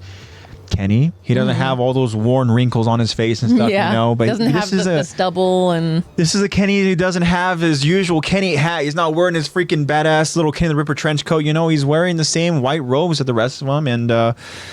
And in this conversation with Sanas, he's just trying to get almost like a better idea, right? Mm-hmm. Kind of like Udi, right? Yeah. And I mean, let's go ahead and kind of just really try to understand the dialogue here, right? Obviously, maybe Sanas was very proudly letting him know, like, oh, I'm a part of the interior police, because we know that Kenny is like, interior police? Huh. All right. And I think it's funny too. It was like, hey, sorry for. I probably killed a few of your pals, you know? And he's at least he's like, because Kenny's very real. He's a very real person. Yeah. He's like, I probably killed a few of your buddies. Honest. My bad. Yeah. You know, exactly. they were a threat to me in that time very blunt, in my life. But he's like, yeah, my bad, you know, whatever. But Sanas again is kind of just like talking about that very strange change of character of Kenny. He's telling Kenny, like, look at you now. Mm-hmm. You know, he's just like, so now you're. He says that the king convinced you to change your ways. right? The grace and glory of our King are truly boundless, and it's all just very religious and very spiritual talk. Sounds like a cult. Yeah, the thing is, a lot of these they can sound very culty, right? Yeah. For sure. It's not that hard to make something really organized, like taking it face value, sound culty. Yeah, yeah. Scientology. Especially when it comes to like religious themes. Yeah, you know? It's very easy to make it sound culty. Yeah, which is unfortunate because, I mean, I would imagine there's a lot of good people out there that, you know, have their faiths or whatever it is and stuff, you know? But when you have moments like this where it's like, you kind of know the people that are involved. Like, we know Sonus is involved in this religious group, and we know Sonus is a piece of shit, you know? Yeah. So it's like, you can't take this kind of like, oh, like, these religious people, they care about, you know, humanity. Maybe to a certain point, but again, it's about keeping the status of... They care about their own specific part of Yeah, I feel like there comes a point where they get kind of lost in translation, where it's like, we need to protect humanity with violence. And it's like, what? Yeah. to protect humanity. Maybe it originally by started... killing the bad part. Yeah, maybe it originally started with like really great intent, but, well, maybe it didn't because we have... We have the way that you know the walls did start. So yeah, that's the thing is that obviously the origin of it came from a very like again just this horrible like horrible origin, very selfish of just maintaining power, right? Mm-hmm. Poor Ymir. No, we can count that as a halfer. No, didn't hit the floor. No. But then you have Sonus. He's asking Kenny, "Why did you choose to serve the king?" And you know, Kenny thinks back to that moment, right? And he's just pretty much straight up like, probably just because he's the strongest person I've ever encountered. Yeah. You know? We understand from last week's episode that Udi and his Titan form, which wasn't even really the extent of a Titan, right? Because we saw in that scene, it's pretty much his, like... It's like a torso. Yeah, it was like, we described it as kind of like Eren transforming into this Titan form, right? Half-developed Titan form to save Mikasa and Armin, right? It's kind of the same thing where it was like this Titan form that was pretty much only to a certain point of just like, you have muscle, it's not a fully formed Titan body, but we know that you still could have very easily killed Kenny. Kenny is it's a very shonen-esque mindset where it's just like, you're stronger than me, okay, I'll team up with you. Yeah, exactly. Like very much like whenever Goku or like any like main shonen protagonist beats someone, they're like, okay, we can be friends now. Yeah. I'll join friends you. close but enemies closer type. Yeah. I don't know if this is along the same line, but I mean, even like Vegeta. I mean, Vegeta lost to Goku and the Z Fighters over in kind of like early on in that story, but then, you know, very much Vegeta. You really lose. Well, again, I don't know. That's the thing. I don't know. You know? No, he lost. Because, I mean, the thing is with me, like, Goku or Vegeta, I'm a Vegeta guy, for sure, you know? I'm a Vegeta guy. When you were mentioning that, I was like, okay, it gets to a point where, like, almost like, it is different in the sense where you kind of find yourself fighting for a little bit of the same, you kind of find yourself fighting for the same causes in a way, you know, because when we get to Namek and stuff, you know, we understand that Frieza was the factor involved where that was the common ground, that was the common enemy, he right? turns more into like an anti-hero, like vigilante-esque than he does a villain. Then everything ends with Frieza. We come back and Vegeta's settled down. Yeah. Has a baby. Yeah. And you're just like, you're a human. Yeah, he gets domesticated, you know. Domesticated the Vegeta. Literally. Yeah, because, you know, you had Was a wolf, now he is a pug. Yeah, domesticated the tiny very man. proud Saiyan warrior who finds love, and he has, you know, a child and stuff, and then he kills a shit ton of people. So, if we're doing this, is Trunks kind of like, not to the extent of Eren doing the timeline thing, was Future Trunks kind of like the Eren of Dragon Ball Z, where he went back to go ahead and kind of save Goku? I guess, in a sense. To go ahead and kind of warn people, to go ahead and kind of eat this medicine. To kind of like, I'm not going to eat this medicine. The Eren of Dragon Ball. To kind of be like, hey, you know what? Yeah, I am the son of Vegeta and Bulma, who obviously had no relations to that point, but then maybe he's planting a seed where like, huh? No, I'm sorry. My favorite thing is Piccolo here. Like, he says it, and then everyone always forgets that Piccolo hears everything. Like, because the Namekians just have amazing ears. And Piccolo just going, And looks at Vegeta, and Vegeta's like, "What, Namekian?" And Piccolo's like, "Nothing." Yeah. You're just like, "Huh?" I am the Prince of all Saiyans. Wait, Bulma's looking pretty fine. You know, it's just That's a really good impression. pretty good. That was a really great impression. Holy crap. Thank you. I don't know if you can see my face, my reaction when I first see you. I'm like, whoa.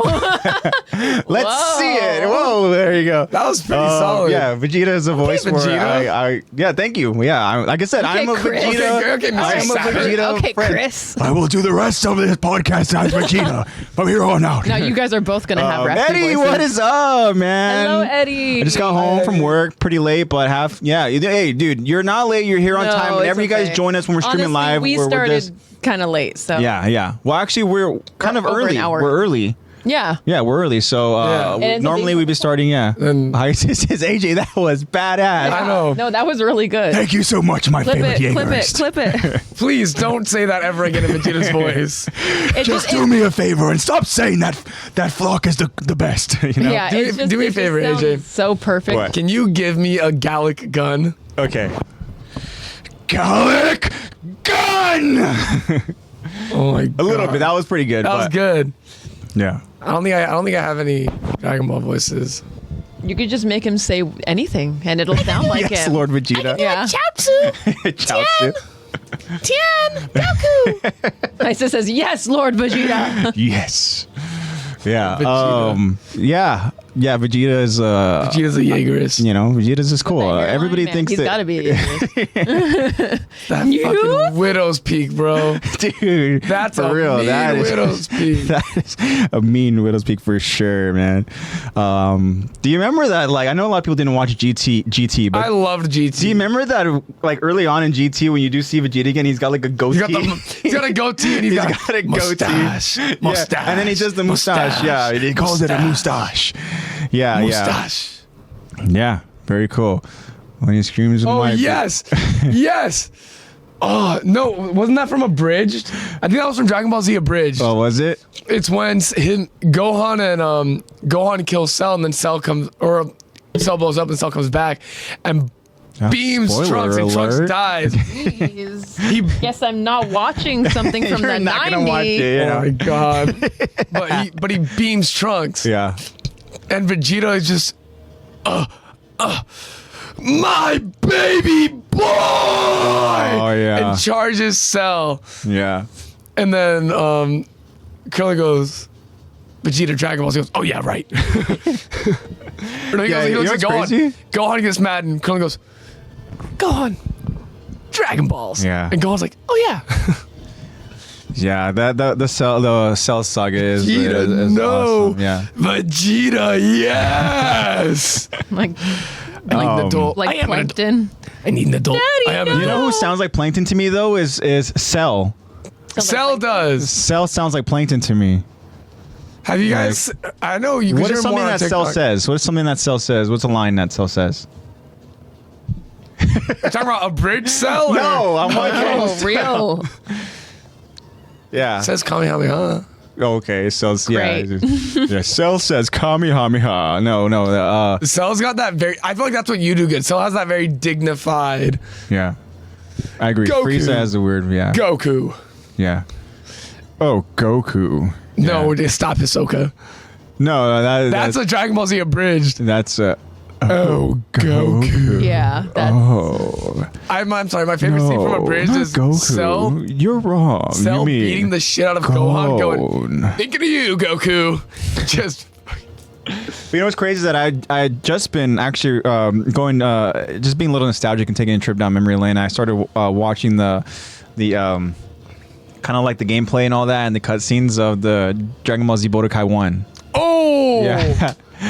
So I went back and been watching those and stuff, and yeah, I need to get a PlayStation. I need to get a, what is it, the newest one's PS5. Yeah. I need to get it only because Spider-Man? Budokai, Spider-Man 2. Oh, Yes. dude, Oh, Spider-Man's got me really excited. Started. But Budokai 4 is going to be coming out.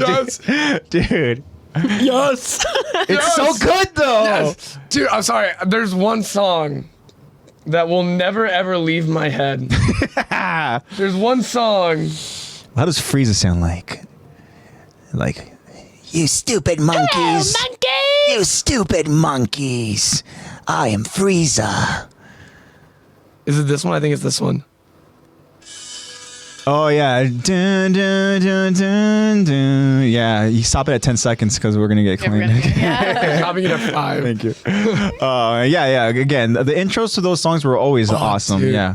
I was always a big Xenoverse dude, too. Xenoverse, I played Xenoverse too. Yeah, again, it was awesome. I loved it.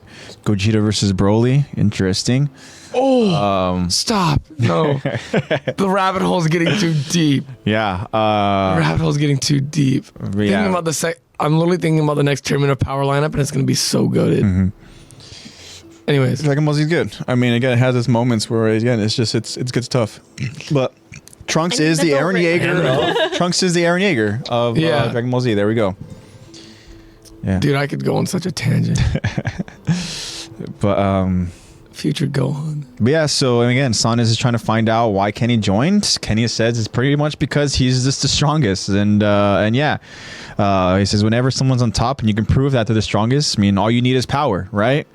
So if you have that, well, then at the very least, in this touchy moment, you won't go out like my sister did. And yeah, that's pretty sad. And again, we go ahead and see that moment again when we talked about Levi going in this kind of like Wolverine mode, and he's just like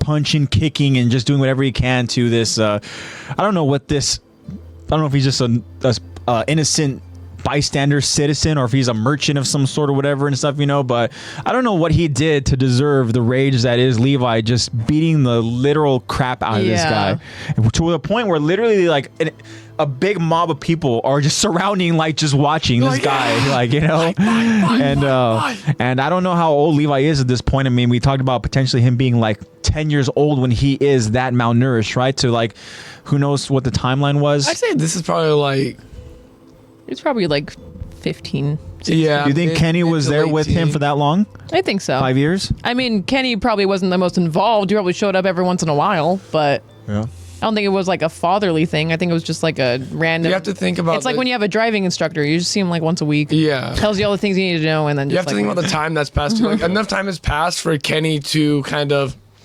not necessarily adopt, but to blend in with. Yeah. This new crowd of people. Yeah, because it's like, true. Because Kenny, you see the first time Kenny shows up, he's in his usual hat, feet up on the table, relaxed. Yeah. And I'm sure those habits slowly went away with time to the point where he then kind of fit in with that You know crowd. what's true too? He got domesticated. It was true too, though, is that obviously Levi appears older. We said Levi has his usual hairstyle, right? But we also see Kenny in that crowd. I mean, correct me if I'm wrong, but does he's starting to have those wrinkles, right? Yeah, he's starting so he to obviously look appears to be older and stuff, like current And Kenny. they're not underground anymore. Like they're up over on the surface, which is something that even Kenny himself talked about the idea of Levi, going up in surface, but him whenever he's ready or whatever the case is. I can't remember the exact quote, but yeah, and, pretty much. Levi pretty much showed Kenny that all right, he's ready to kind of survive on his own. He doesn't need me anymore, right? I feel like it was more of a Push your baby since they birds are out on the of nest. surface now, right? Yeah, Kenny's now adopting all these different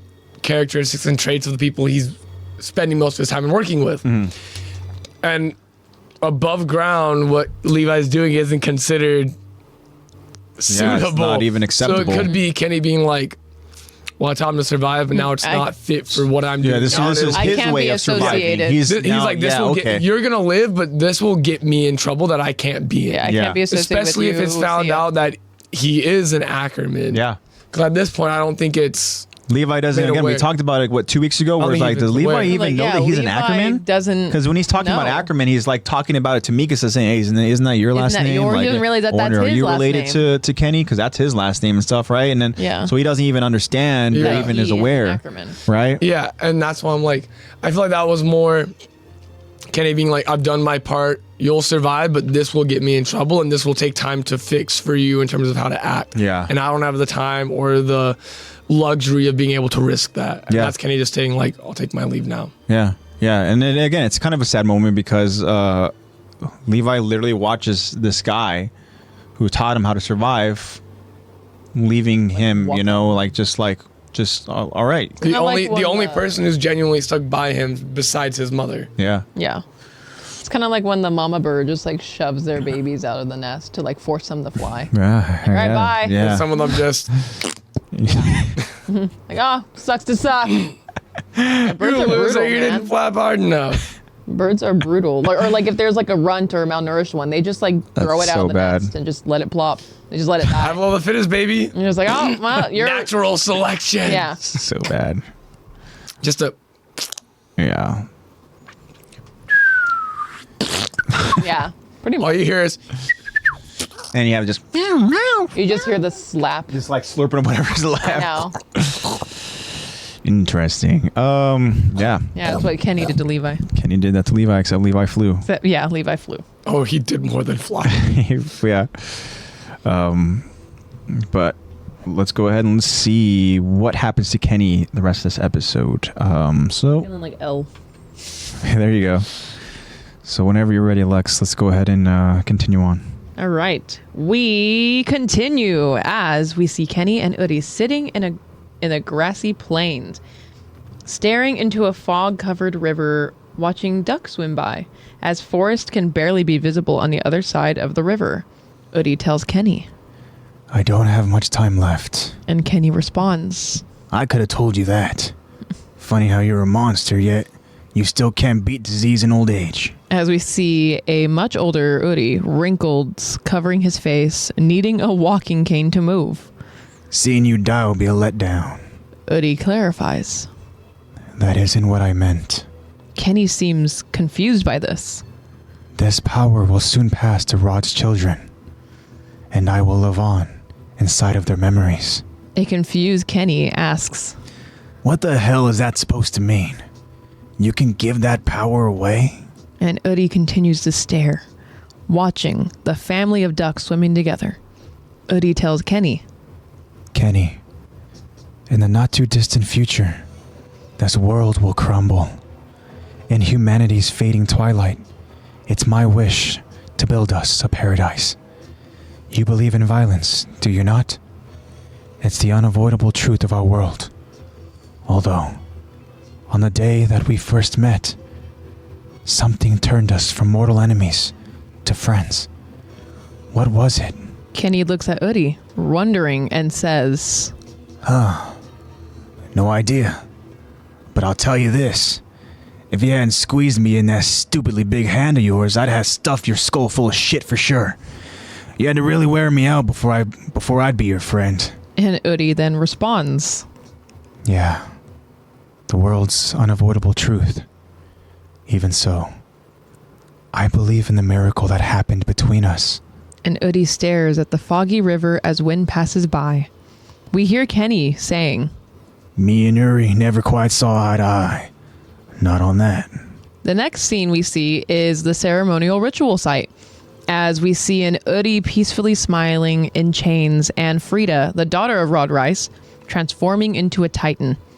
Rod Rice and the other members of this family stare as the tradition to pass down the founder is complete, as Frida's Titan eats Udi. The scene changes again to now the founder Frida and her father Rod Rice standing on that same altar stage as she leads the church of followers into prayer. Kenny then continues to tell us. Just like he said, the monster was passed on. Only took a glance for me to know he wasn't gone. Rod's daughter preached to anyone who'd listen. That same talk about love and peace. His words from her mouth. How'd they find the time to talk about such useless shit? Is it a luxury that only the powerful can afford? Would anyone feel that way if they had that power? What about me? The scene changes as we see Kenny in his familiar attire speaking to a group of young MPs. My name is Kenny Ackerman. I'm not a fan of the name, but I've also been called Kenny the Ripper. That's because I've slit so many MPs' throats like yours that I got bored of it. But a lot's happened since. And as of today, it looks like I'm going to be the captain of this new anti-personnel control squad. Nice to meet you. Huh? Kenny stares as he gets no reaction. So, yeah, I realize it doesn't make sense. If I were you, I'd be pissed too. being led by a crazed killer who's not even from the military. A young blonde woman standing in the front responds, "It doesn't matter. The wall fell 2 years ago. We've given up on fighting the Titans. Instead, we'll fight each other over what little land we have left. That's the whole reason this squad was created, right? That's what all of us are here for. We followed the rules, climbed up through the ranks, and now here we are. What do I care? It's fine by me." A shocked Kenny then becomes full of smiles as he giggles and approaches her and gets in her face. No need to worry. I didn't really ask for the squad because I want to fight the scouts. No, that was just a little pretext I thought up. Something to make those jackasses in the council nod their heads. So, why are we here? I'll tell you why. It's all for a grand dream. We get a montage of Kenny and his new crew training using the new ODM gear. We hear Kenny saying, That godlike power? Kenny reads the headlines on a newspaper about the Colossal breaking down the walls in Shinganshina. Whoever gets their hands on it suddenly becomes compassionate. We see Kenny murdering Demo Reeves. Would it be the same for a bastard like me? I gotta know. What does it feel like? Kenny recalls the events from the underground chapel, realizing the truth of the royal family, escaping the collapsing chapel, and witnessing Caven die. From that vantage point, was it you could see? Wait. Yeah, what is it? What is it? My bad. I said was, but let's say that line again. From that vantage point, what is it you could see? Could trash like me ever be able to see this world in the same light as you did? Well, Uri. And Kenny remembers him and Uri staring at the foggy river as we go back to Kenny on the brink of death, resting by a tree. We see 2 scouts approaching Kenny. Kenny, with his eyes closed, hears Uri call out to him. Kenny. Kenny opens his eyes only to see Levi. To be continued. Which I'm sure that's exactly who Kenny wanted to see in that moment. You're like, oh, Uri, oh, crap. Yeah. But the fact that he obviously hears Uri is like, that's again, just as if we don't see it already in his physical condition, but that just shows that, all right, he's going to go ahead and die. Like they go ahead and they say, right? They say it's like, when you're on the brink of death that like, people that care about you and your loved ones or whatever and stuff, right? They kind of like, appear to you almost to like welcome you into like the gates, right? Right, when you're whatever like it is, right? So for the sake of this is kind of like a way of saying that Uri's there, he's there calling and he's there to go ahead and essentially like welcome him to whatever is that afterlife, right? For these characters. There's a lot to unpack here in this moment, right? And we can go ahead and start with again Uri and Kenny, who are just kind of like almost like, I want to say they're kind of just appreciating the moment while they're sitting there, right? And Uri is telling Kenny that obviously he doesn't have much time left. We know Kenny likes to make light of moments. Yeah. Right? But I'm sure this was a moment that Uri probably told Kenny, like, look, come with me or whatever, right? Yeah. I'm sure this wasn't Kenny's idea, right? Yeah. And then Uri wanted to go ahead and kind of maybe explain what, or almost even to prepare him on what's going to happen, right? Because Kenny himself doesn't know how this entire thing happened, how it works, the whole passing down the founding titan, because we understand that I'm sure Sally doesn't understand why he looks so old and decrepit. Yeah. And he kind of explains it, like he chalks it up to what, just disease and old age, right?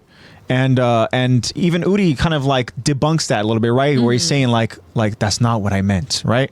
Yeah. But I think Uri is, again, he's trying to prepare him for what's going to happen very soon. We know that Kenny, when he realized from Rod Rice himself, as Rod Rice was trying to get Historia to go ahead and become the founding titan and to claim that again, to reclaim that founding titan for the family, that's when Kenny realizes really what happens and really that he wasn't able ever to go ahead and acquire that ability, right? And so for here, you see him once Uri explains, right, that he's going to go ahead and pass down this power to one of Rod's children. Right? This confuses the hell out of Kenny. Yeah. Like, He's what you the could hell just are you talking pass about, that right? on? What do you mean? And you could tell even with Why not Kenny's me? words, I want even with his words, like he pretty much says like, you can pass down that kind of power. Now he's kind of Yeah. like, whoa, hold on. the gears are turning. Maybe if I stick through this whole kind of side gig, whatever this line of work is, long enough, I can. maybe I Yeah, can I get can that power. earn that Exactly, power. right? Not obviously not understanding the full grasp of you need to be part of the royal family. Yeah, to fully yeah, wield it. exactly. But he explains and this and that again. Kenny, he's obviously at this point now, he's almost kind of like just now fantasizing potentially about the idea of it, right? But Udi wants to make this a very kind of again this touchy moment coming from a person that genuinely cares, right, about Kenny, and you know, he explains like, and this is something that's interesting. This line says, Kenny, in the not too distant future, the world will crumble. What do we unpack from that sentence? What can Udi see to tell him that I think that he's aware that the world is going to be changing. Like so he doesn't know specific details. He just knows like that it's I heading feel in that like direction. I feel like this. I don't could- think he like saw the rumbling or anything. I think I don't think he did. I think it's he knows his brother Unless Rod. I don't know. Founding Titans. I don't know. Yeah. Well, it could be Founding Titan has powers. Yeah.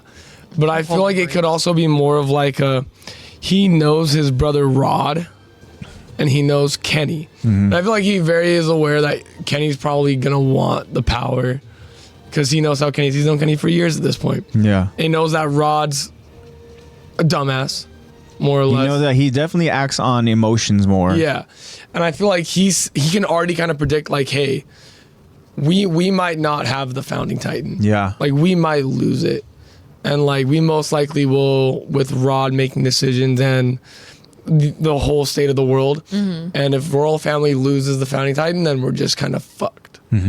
So the world's gonna turn on its head. And I think that's what he kind of sees.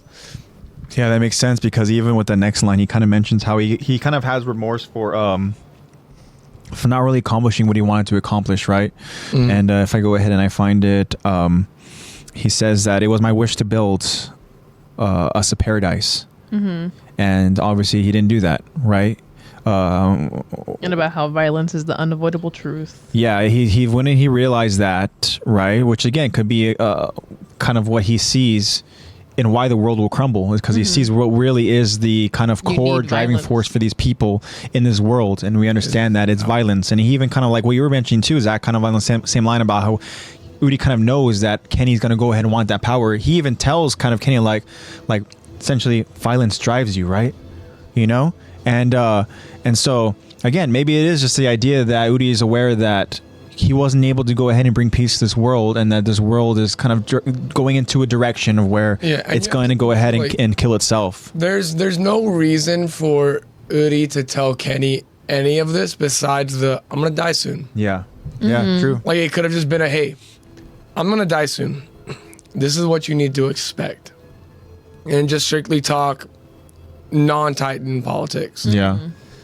But instead he starts, and like Kenny's so dumb. Kenny could have had so much knowledge. Yeah. If Kenny had just opened his ears and shut the fuck up, he could have learned so much about the Titans. Yeah. He just doesn't know how to like not put his own input and like gag into everything. And I feel like that's also what Udi took into account. He's like, I know Kenny's not going to focus on the minor details. Yeah. But I can give him this information to set him up to do something in the future. Yeah. Well, I And he mean, gets that's his anti-personnel, blah, blah, blah. It's a anti-personnel control Yeah, squad. and it's an interesting kind of perspective that you just laid it out to me, because I mean, the truth is, like you mentioned, that they spend a lot of years together. Let's just say hypothetically, He knows you know, that back of like his hand. let's hypothetically, you know, for the sake of just the conversation here, that Kenny like lived out half of Udi's tenure as the Founding Titan, right? That's 13 years. I mean, that's more or less what 7 to 6 years that he lived alongside Udi. And again, for Kenny to not go ahead and kind of, I don't want to say he didn't learn from him, but to not learn from Udi, right? and the knowledge that Uri has, that is a miss for sure. I didn't think about it in that sense, Yeah. you know, because it's like this is a person that you kind of want to go ahead and learn Take from. into And the consideration. thing is, like, he's now throwing this random jargle at you. As Kenny, Uri's throwing random jargle at you, and Yeah. you're like, what the fuck? And instead of asking, what does that mean? Elaborate it. Okay, now explain to me all of this side of having a Titan as power. Yeah. Kenny's just more like, I can take it. yeah. Yeah. I want that power. Yeah. And Okay. like that's what I'm saying. Like, Uri's aware of this. Uri's aware that Kenny is just all he cares about is Is He's in it for Self, just yeah. selfish intentions for sure. Yeah. Like if Uri, he knows that if he tried to be like, hey, you can do X, Y, and Z and make sure this person gets this Titan to make sure that this plays out politically and that the world is more like this. But he knows Kenny would just be like, I want it for myself. I'd rather make my world. Yeah. And he knows that about Kenny, so that's why he's like, there's no point in going into detail. Yeah. Yeah, exactly. You know, Great analysis, Zachary. what's something too is that is interesting as well is that Yeah. you know with Uri, I mean, he mentions about that day that they met, right, and how something turned us from mortal enemies to friends. And this point, he's trying to ask Kenny, thinking that maybe Kenny is going to go ahead and kind of open up. Maybe he, again, like you said, Zach, that he knows Kenny. He knows that Kenny is probably not going to go ahead and take this question serious, right? But he asked him in regards to what turned us from enemies to friends. He asked him, what was it?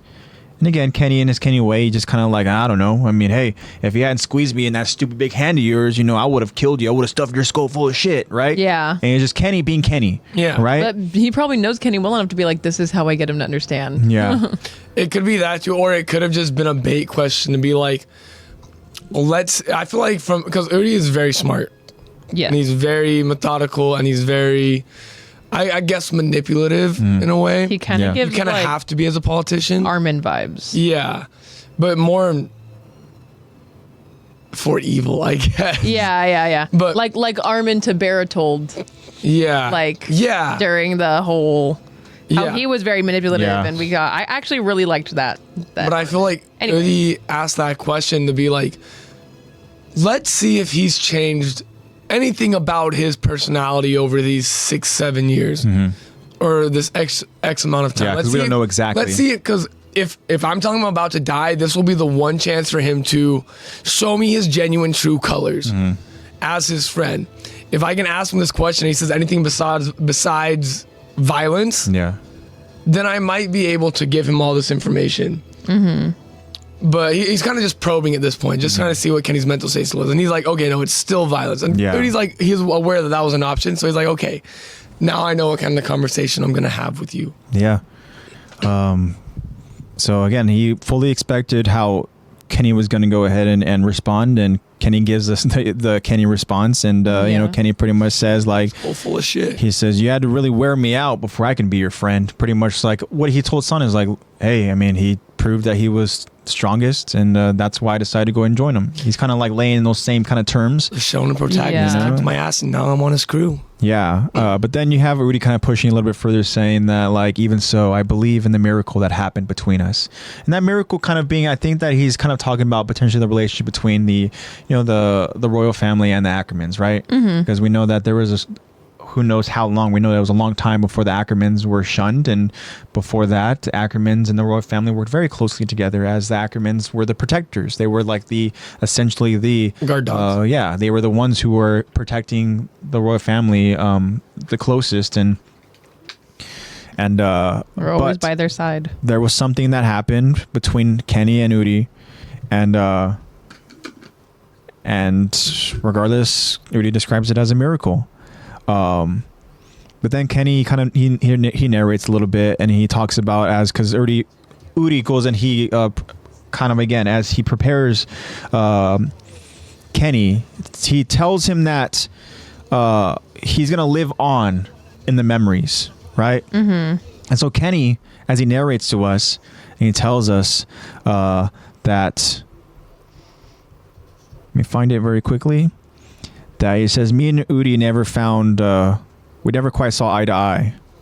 But then he says that the next scene that we get is the continuation of just the usual process as Rod Rice, a much older Rod Rice now, is there with his daughter Frida, and they're leading in prayer and stuff. And we see that as Frida, she now dons those founding Titan eyes. She has those very prominent Like purple eyes, right? With Udi's were what? Were they green? No, his were like a purple. His was a purple? Okay. Yeah. Yeah. So Frida also has those eyes, and then there's a moment where she kind of like yeah, there we go, thank you so much for that.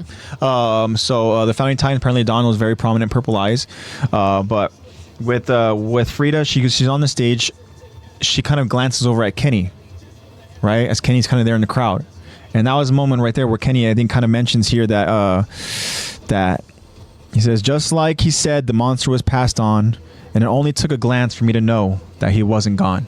You know, and so that's what he kind of saw. He saw that, but clearly here, as he goes in and Kenny explains to us that he never really believed in all that stuff, because he talks about how that same talk about love and peace, his words from her mouth, how they find time to talk. How do they find the time to talk about such useless shit? You know, it's like, is it a luxury that only the powerful can afford? Would anyone feel that way if they just had that power? And then, what about me? Would I? So again, Would I suddenly be compassionate? Almost flirting with the idea of claiming that power, like, Yeah. would I be thinking about this? Yeah, like Would I be up there on theoretically, stage? if I did have the Yeah. power, how would I? Would I be out there feel? leading prayer and all this useless shit and stuff, you know? You have thoughts on that? I feel like the founding Titan in itself is a person.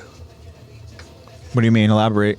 So whoever wields the founding Titan, their personality changes. And they all I've seen that a little bit, right? With them wanting to end the Titans and their extinction and stuff like that and all that suffering, but then when they end up becoming the founder, it's like, and then they all lead this church and they all lead prayer and they all talk the same about wanting peace and paradise. And I feel like Kenny didn't become like friends or acquaintances with Udi. He became friends or acquaintances with the founding Titan, who is kind of like taking control of Udi by being passed down and now controls Udi's body. And that's why it's like, I feel like if, what's the name? What's the daughter's name? yeah, Frida? Yeah, if Kenny and Frida were to talk, I feel like Kenny would be like, it's like I'm talking to Udi's. Yeah. Like, it's like I'm talking to the person, and I feel like it wouldn't surprise me if Frida was like already knew a lot about Kenny. Yeah. Because he did say it's Udi's words from Frida's mouth. Yeah. So let me ask you now, same words, on new that face. on that same kind of hypothesis there, right, of founding Titan being necessarily an entity that changes your ideology, right? Is that only a member of the royal family thing? Because Eren himself is the founding Titan. Do you want to say that? But his eyes have changed. So And he's been acting different compared to, I mean, like, relatively different. And though he still has his core beliefs, you have to understand main character, yeah, plot armor. But also it's like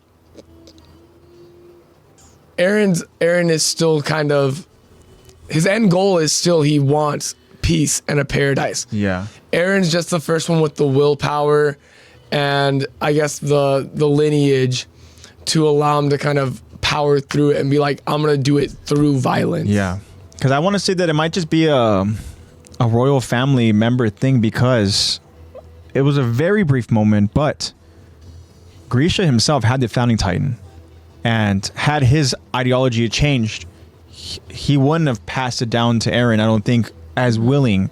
You know, I think from then on he probably would have realized, oh, now that my mindset has changed, I need to do what I can, or whatever. You never know, right?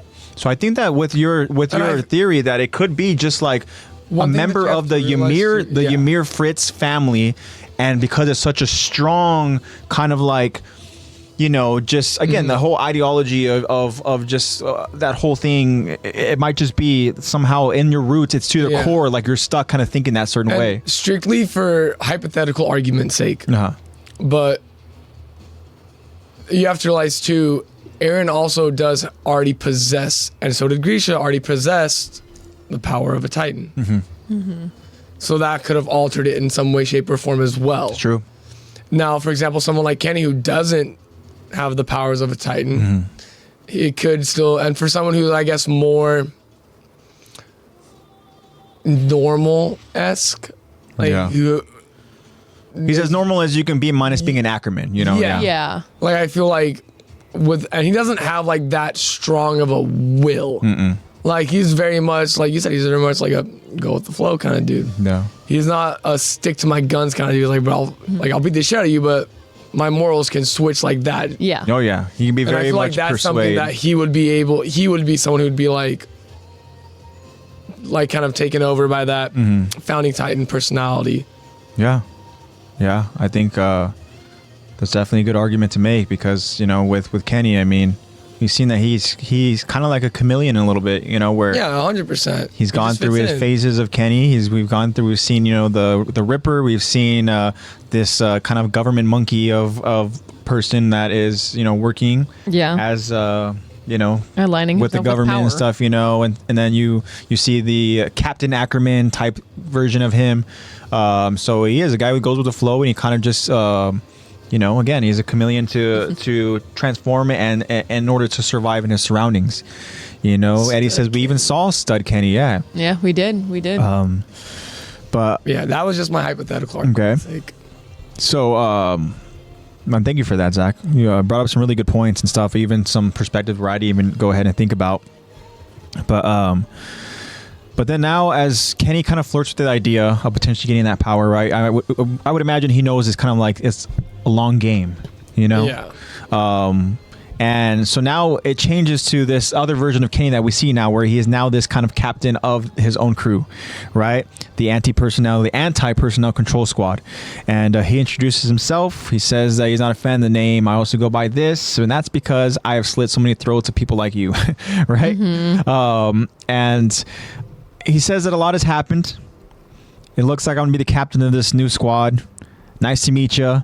Maybe he was thinking he was going to get some kind of like reception or something, right? Because he noticed that they were all just standing there very kind of straight face and just kind of listening or whatever. Not and stuff. really. And for giving somebody him anything who has a lot of personality, right? He's kind of like, He's not used to boarding on a wall. He's like, all right, so anyways, so he continues on, and he talks about how he says he realizes that him standing here in front of them as their new captain doesn't make sense, considering that he is a crazed killer who has never been in the military, right? And again, that is an interesting concept where you have these people. He's killed some of their colleagues. Literally, it was killed.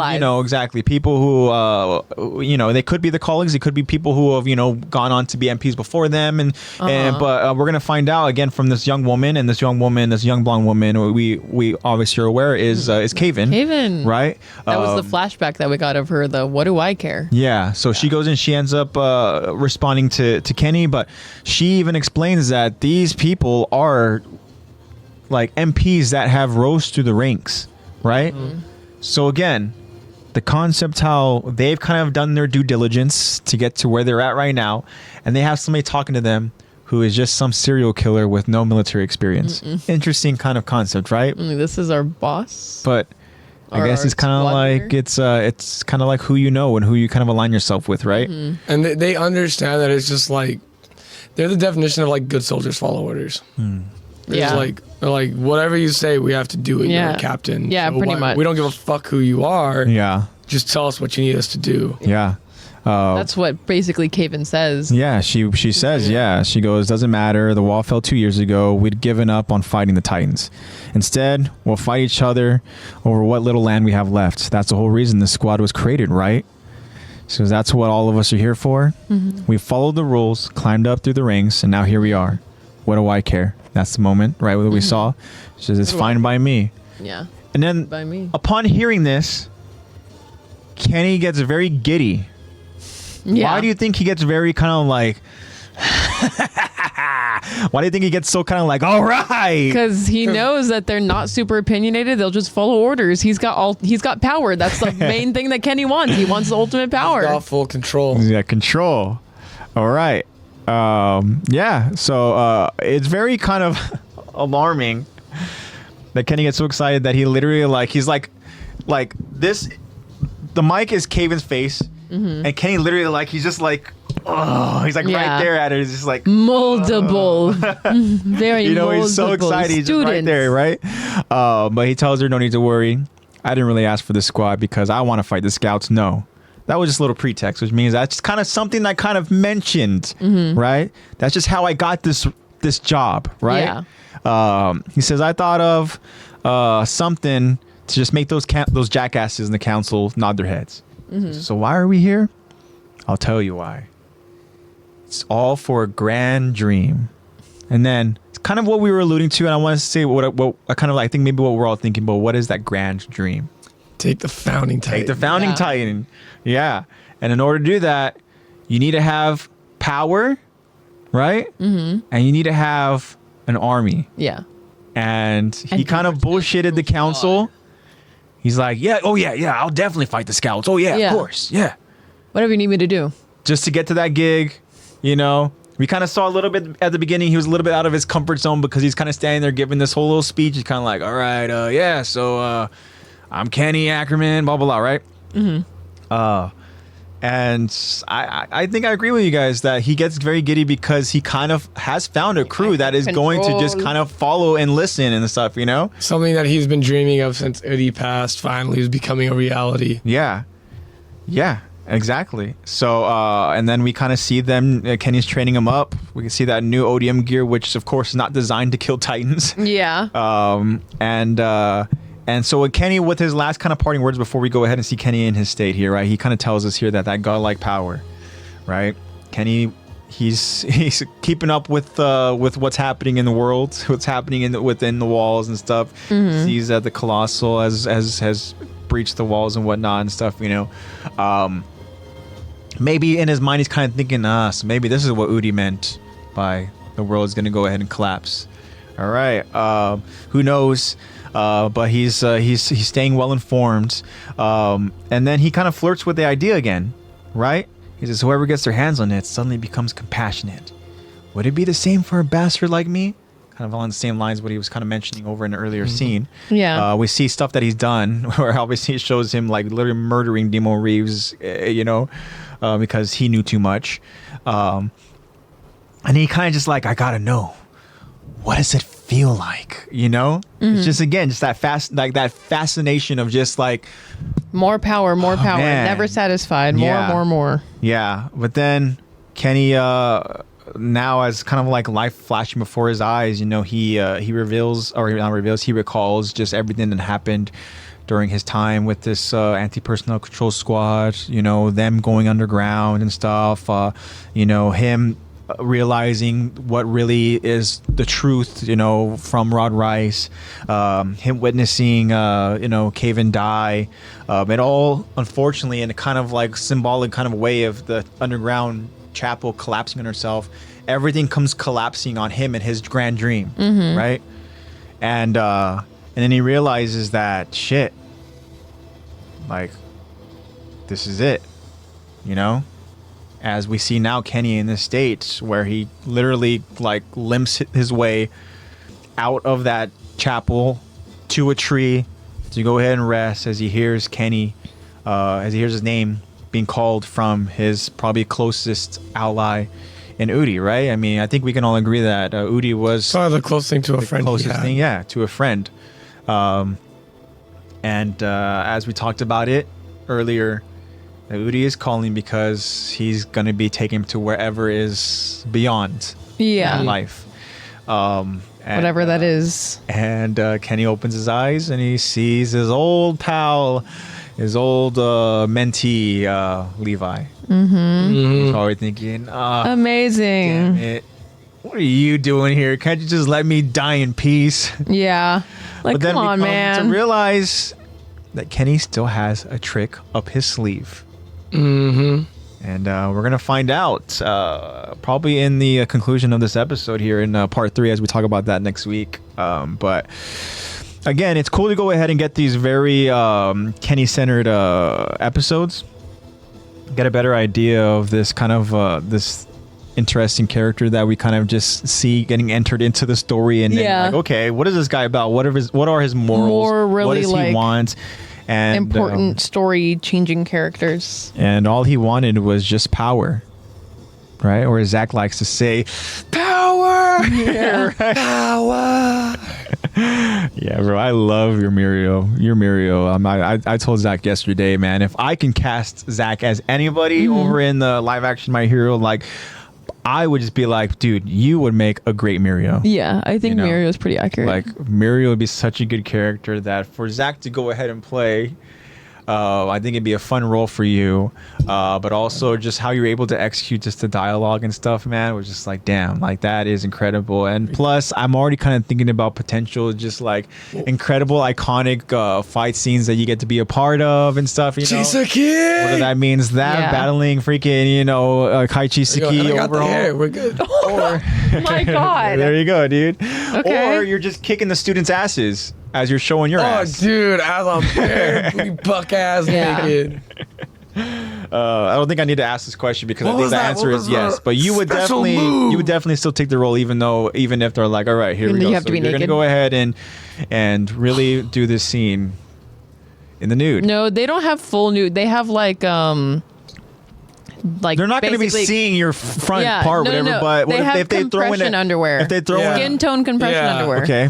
But for the sake of this, the director says like, all right, so we're If he just wants me to be genuinely there's butt-ass going to be a naked, scene that we see where I you think he come would up, still say yes. where you come up from the floor. Like, you see my butt, like Zeke and, butt. Yeah, Oh, yeah, we get to yeah, see. yeah. Your butt. My ass. Go Okay. for it. like everyone's got one. And Everyone's got a then crack. Zach's gonna be like, you know what? Let's bring in a stunt double for that. I know. Like, you know what? I don't like your butt. Let's get someone Let's else. bring in a stunt double. How? Oh my god! I would be hurt so. would you be? I would be so insulted. If someone yeah. told me they didn't like my ass, I After would be like, like, we want a you stunt filmed it double. a couple times. And you're like, It's just not. okay. It's just not a Mirio ass. And the next thing you know, we're like, you come to find out that they're like, okay, we're filming that scene again, and they have in a double Yeah. and I'd be like, just for that moment. What did you like from my ass? I know. Huh? You don't like mine? What didn't you like? I would actually be really insulted. We're like, I don't think I'd say anything. Yo. I'd just be like, damn. Yeah, right. I'm wearing pants forever now. Hey, like, damn. Until you get Gonna like interviewed ass about it. shame It's like, that's not your ass, Like- is it? Isn't it? Like, no, they got a double. Would you really say no, or just be like, yeah, that's my ass? I'm not gonna lie. Yeah, Oh, you wouldn't lie? in an interview, yeah. I wouldn't tell them that we did scenes as me. Yeah. And then got a stunt double. I'd just be like, You would yeah, just we be just got a like, stunt yeah, double for there's it. a Yeah, stunt it's double. like- for I it. was really Stunt busy, so double. they just grabbed the stunt double and did it. Yeah. Yeah, they wouldn't be like, oh, why didn't you do it? Were you not comfortable with it? They Like, no, I needed, wouldn't. they needed me on another set. Yeah, that's what No, it that's is. Yeah. just what it was. Exactly. No. Yeah. We were just trying to wrap up production as quickly as we could because all the fans were so excited. Yeah, and so we just had to get a stunt double sorry, for I time. guess you guys don't get to see my ass. Yeah. know. There you go. Be like, The actually, aura there's. and the mystique of just like, oh my gosh, that wasn't your ass. Yeah. What would Zach's ass look like? And then Yeah. instead of just being like, oh yeah, they didn't like my ass, 'cause then people would be thinking, oh, Zach has a not so flattering ass. Yeah, they'd be like, Bro, wow, it's It's not the good. Pete Davidson effect. Yes. Yeah, She yeah. told everyone my dick was huge, and now everyone's I know. mad. Everybody gets I let know. down. No. Now everyone gets Damn, let and down. that's She brutal. ruined my sex life. That is brutal. Poor Pete. Yeah. But yes, I would let them film me butt naked, but I would like not do a front. Yeah. I gotta leave my Well, dick they there. have like the. They have the compression underwear. In them. They have the compression underwear for that. Well, not well. They have compression underwear for like the full on like stuff. But if you need to show your butt, they have like the. It like sticks to your hip. Yeah. And it covers the That's front. fine. I don't care. Yeah. I love what, As you do that in front of whatever a your class old, of children. your old a class of children. I think at that point you're gonna have to go ahead and be like, you're telling the director, is that morally Yeah. okay? It's like, okay. is I that am an illegal? adult, Is and that these even are okay to kids. do? Yeah. Like, you want me to be naked in front of this? I don't think group I of don't think Netflix kids? would Like, let that yes, happen. the in age of first consent place. in Japan is much lower than it is here. But This is Netflix. maybe This is we Netflix. should- We're American here. Yeah. Isn't Maybe- it Yeah, I don't 16 think now? Netflix Let's would get- allow it. 16. But then Right. you have to do the whole thing where it's like, okay, then let's get a young Yes, stunt Heisey. double Welcome back and from the let's bathroom as show you a hear us child's talking butt. about Like, this. Yeah. Yeah, sorry, Heisey. Yeah.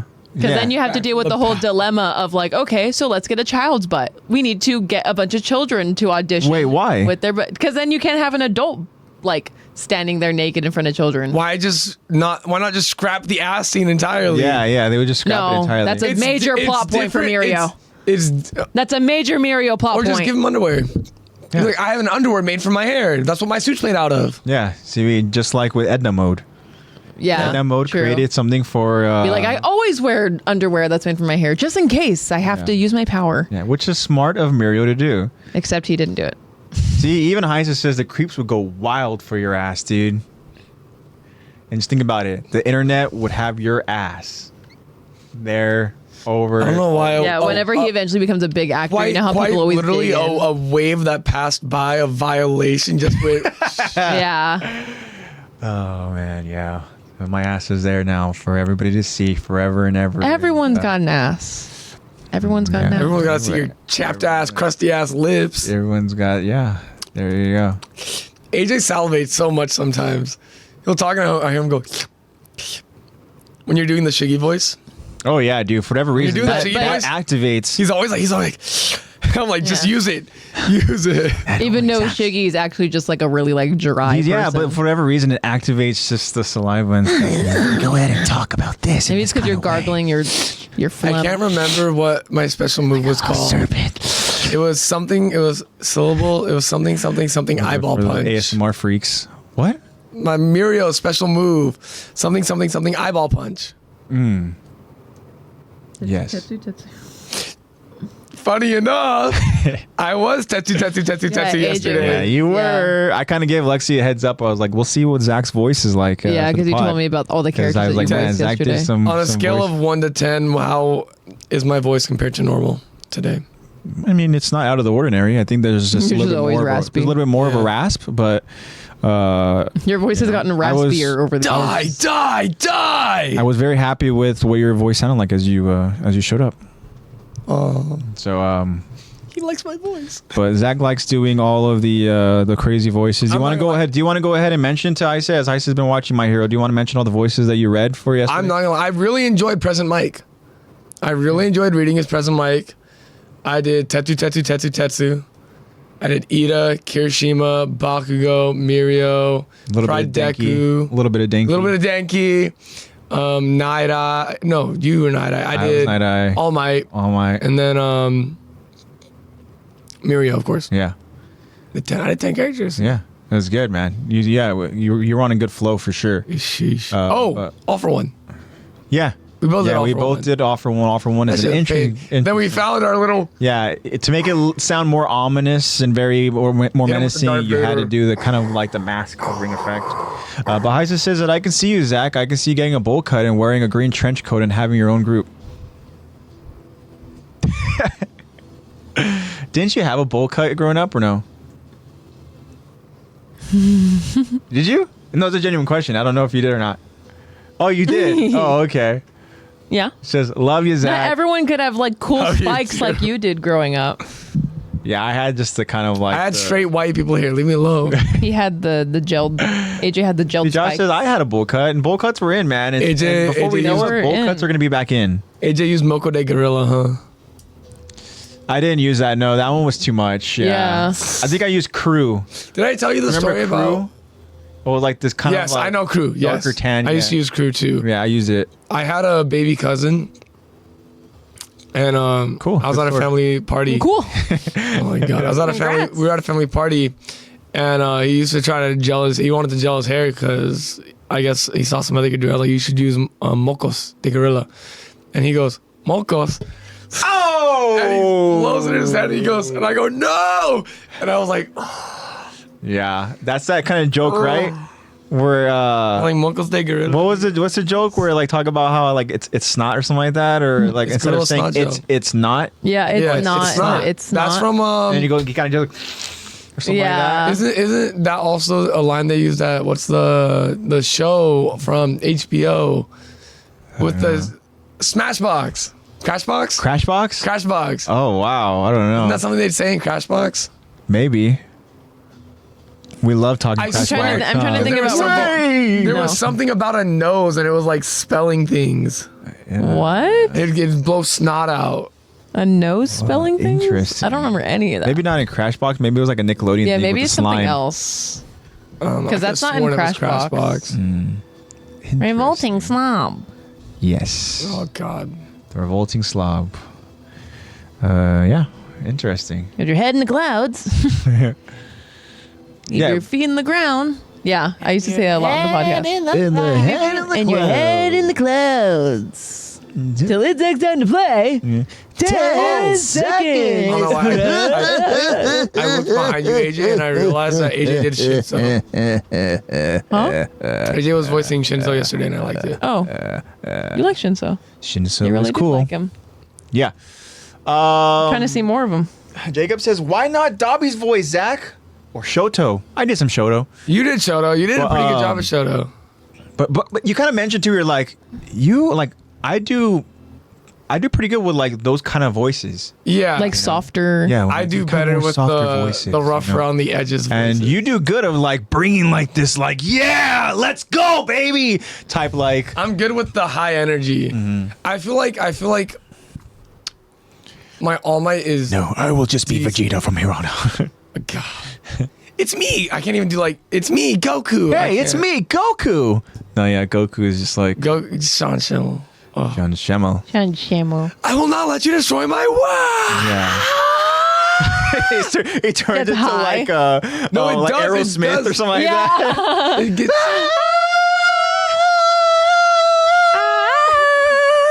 I like Present Mike though. Yeah. Yeah. That was a little more tame though. You were giving it like you were. I was ripping it yesterday. Yeah. You were ripping your vocal cords for sure. And then you proceeded to go ahead and leave my house at 9 o'clock just to stay up to like 5:40 a.m. It's terrible. Young man's game. Why do it anymore? I think it's only a matter of time before we give Dobby a shot. We'll go I ahead. feel like that would be more you. We'll than get to me. Dobby for sure. I don't know what Dobby sounds like in the dub. I have no clue. Oh. Interesting. I have not the That might be good. idea. Where we get the character and we get to a point where we're reading some of his dialogue where you think of how Dobby would sound and you read as that. That could be interesting for sure. I'm down for that. But yeah, Oh, you know what I think I might do? now you need an amp and a mic. Oh my gosh. I can do that. You know what I am gonna do next time? What? It's a villain. I want you to guess. Villain? It's a villain, and it's not a very long-term villain. Okay. But he does show up in multiple.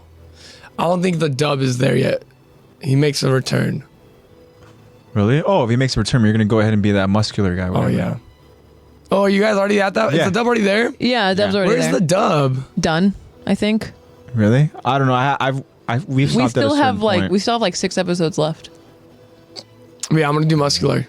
The muscle guy. Yep. Yeah, you could play muscular just to go through like a major body. No, you don't have Change. to. Guess what? That's the power of. No, we're doing practical CGI. effects. You have to get buff. Power of CGI, baby. How do you practical effect that? Practical effect. You must get How buff would I and move? use your. Yeah. No, you have to get buff. No. See, look, he's not that big. He's hunting Bakugo for some reason. But when he does, I'm literally looking at the pictures. Right, where'd he go? You lost him. When I saw him. He disappeared. Maybe I didn't see him. Up here. Oh, I was looking at the one next to me. I don't know why I thought that was muscular. Yeah. That's not that. Zach, that's you tight. can definitely That's tight. be the lizard guy. Spinner. Yes, I am Spinner. Have you tried Aizawa yet? I did a little bit of Aizawa not Yeah. yesterday, but I've done him before. Yeah. Spinner. Yeah, Aizawa. Is Spinner kind of like sneaky snake? Yes, he talks like this, kind of. AJ, I can see you more as a Eraserhead. Yeah, that'd be cool. I'm saying I want to see AJ in a sleeping bag talking to his class. I would do it, because I do have tired eyes. Oh my God. AJ did Mineta for one I tried to do line. Mineta. There was like one line. Oh my God, guys. What was the line? Do you remember the line where he was like, It was, like there's too many of them or something like that, right? Where oh, it's there's like, no way out. yeah, there's no way out. There's no, too many there's- of them. He's just so like nasally. There's no way out. There's too many of them. Yeah, Shut up, cannon fodder. yeah. It was I don't know why, but I was like, as I read it, I was like, okay, just try to do my most annoying voice, and yeah, I agree. Mineta is very stupid. Yes. But damn it, I gave it a try. Yeah, you did. You gotta give everything a try. You get to try everything. Try Even everything. trying to steal the founding Titan power. It deserves to die. Mineta deserves to die. If I could erase any one being or entity off the face of the universe, it'd be Mineta. Entity. All right, my friends. I think that brings us to a close as we are all out of final thoughts. Heist says, what about Gran Torino? I think that's. I think Gran Torino is outside of our. Yeah, they're making age. a movie based off him. Just him. Younger Gran Torino. Gran Torino. Where he just talks like this. No, he doesn't sound like Yeah, this. snore.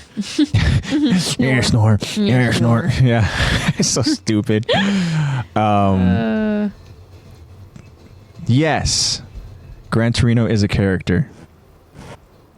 But all right, guys. So we're gonna go and get to our 30-minute close. I feel like Gran Torino has to be like, ooh, sexy mountain lady. Sexy mountain lady. Whoa. No, you would be wrong, my friend. Titan. But that wraps up another episode, guys, of Attack the Talk. This is season 3 of our episode breakdown discussion. Remember, guys, new episodes will be streamed live on Twitch every Sunday. And if there are any changes, make sure to go ahead and follow us on Instagram at Attack the Talk Podcast. And you guys will get all your updates there. We also we're going to be updating the PO box and all that, right, Lex? We'll find a way to go ahead and make sure we get that updated to the Instagram. Figure out how to put that in the. So we'll put the PO box information over into the Instagram profile so that you guys have that right there, all handy for you.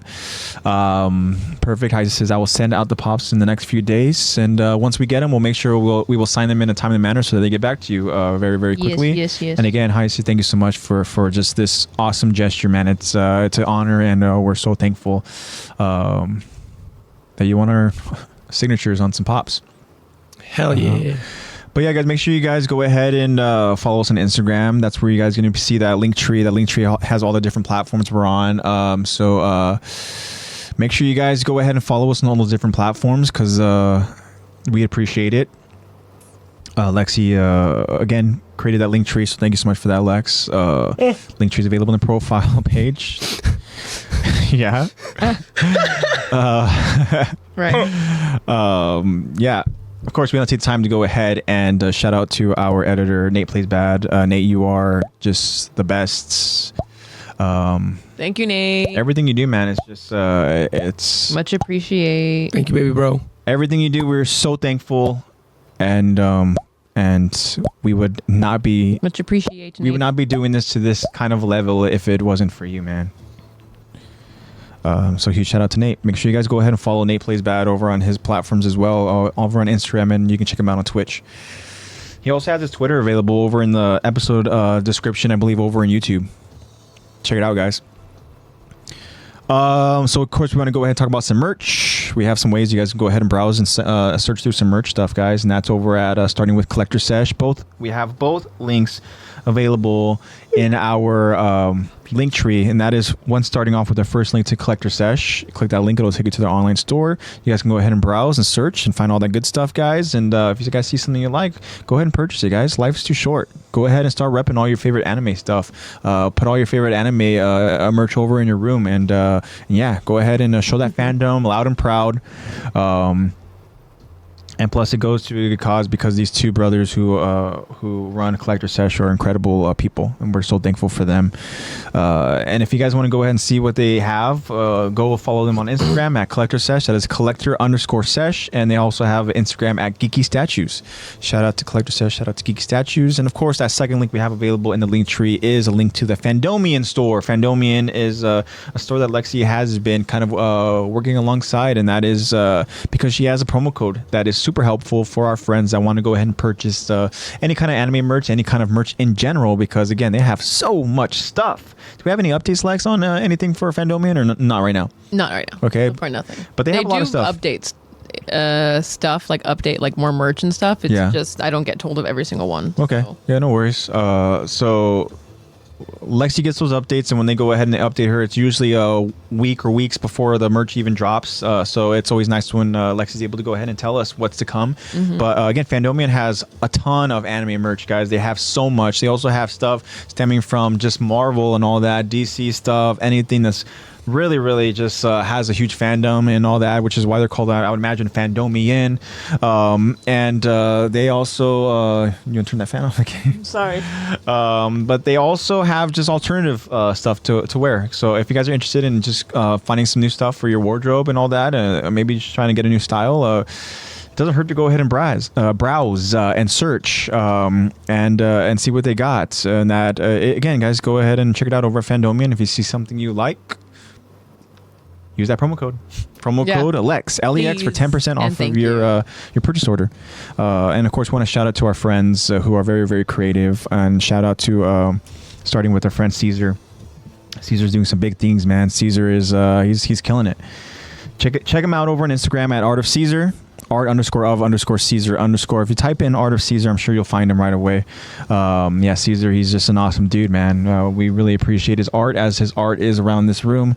And check it out, guys. And if you see something you like, we have a link in our link tree that'll send you to his Etsy store, where you guys can go ahead and see what he has available for purchase.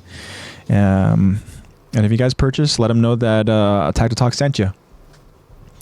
Of course, we want to go and shout out to our other creative friends. We have, of course, our friend that joined us. We have Eddie. Eddie, again, is just incredibly creative. He has a lot of different content that he just dabbles in.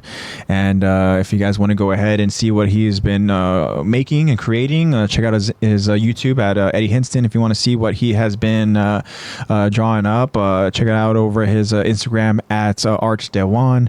I know that I think it was this week that Eddie dropped a cool little Attack on Titan edit. And if you guys are looking at some really fierce, just Attack on Titan, that really shows just the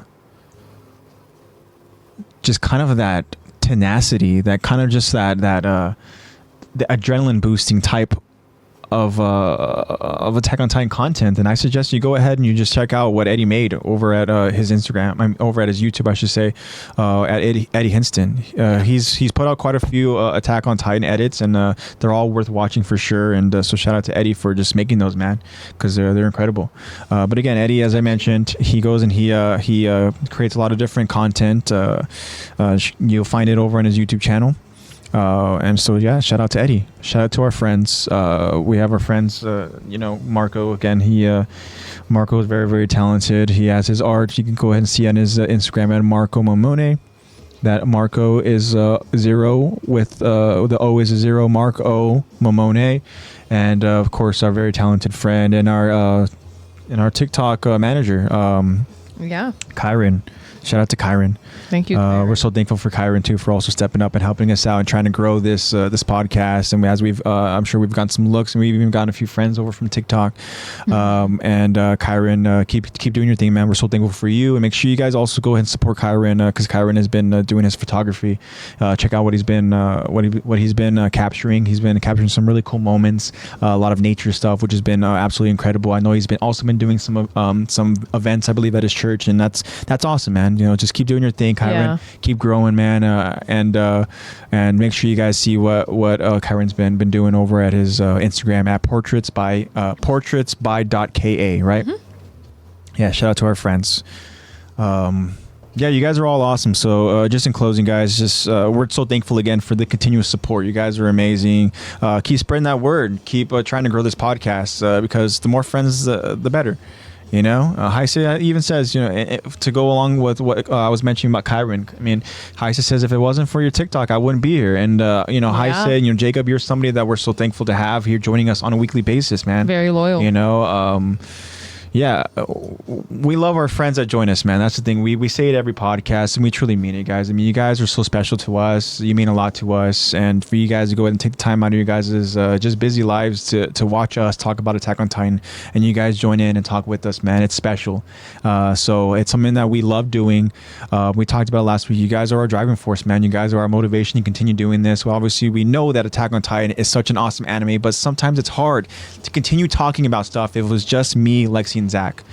you guys here join us. You guys bring in some awesome insight. We're able to go ahead and talk about such crazy things like Zach's butt. You know, we're talking about some crazy things. You know, like stuff that you guys will find interesting. Yeah. Okay. I know, but yeah, guys. I mean, you guys being here throughout this entire podcast and this process, man, it means a lot to us. And Josh, man, we love you too, man. We love you guys so much. This awesome community that this podcast just really created, it means the world to us. So keep spreading that love and positivity, guys. You know, we feel it here in the podcast. Make sure the world feels it as well. You know, that's just the sad truth, man. Is that a lot of stuff happens in this world that's sad, that makes you mad, that is not good. But we need to try to do our thing, try to do our part, and just spread that love and positivity. Even when it's hard, it's when we should probably do it the most. And I'm guilty of not doing it because of how I feel, and that's something I need to work on as well, guys. And I know that. But you guys make it so easy to go and spread that love and positivity here in the podcast. Yep. Again, like I said, we feel it. So yeah, guys, remember, we look forward to your guys' responses. Please keep responding over to those future Q&As. Keep voting over on those future polls. All that stuff's available over in the Instagram. You guys' feedback is so appreciated and very much needed. It's something that we love doing on this podcast.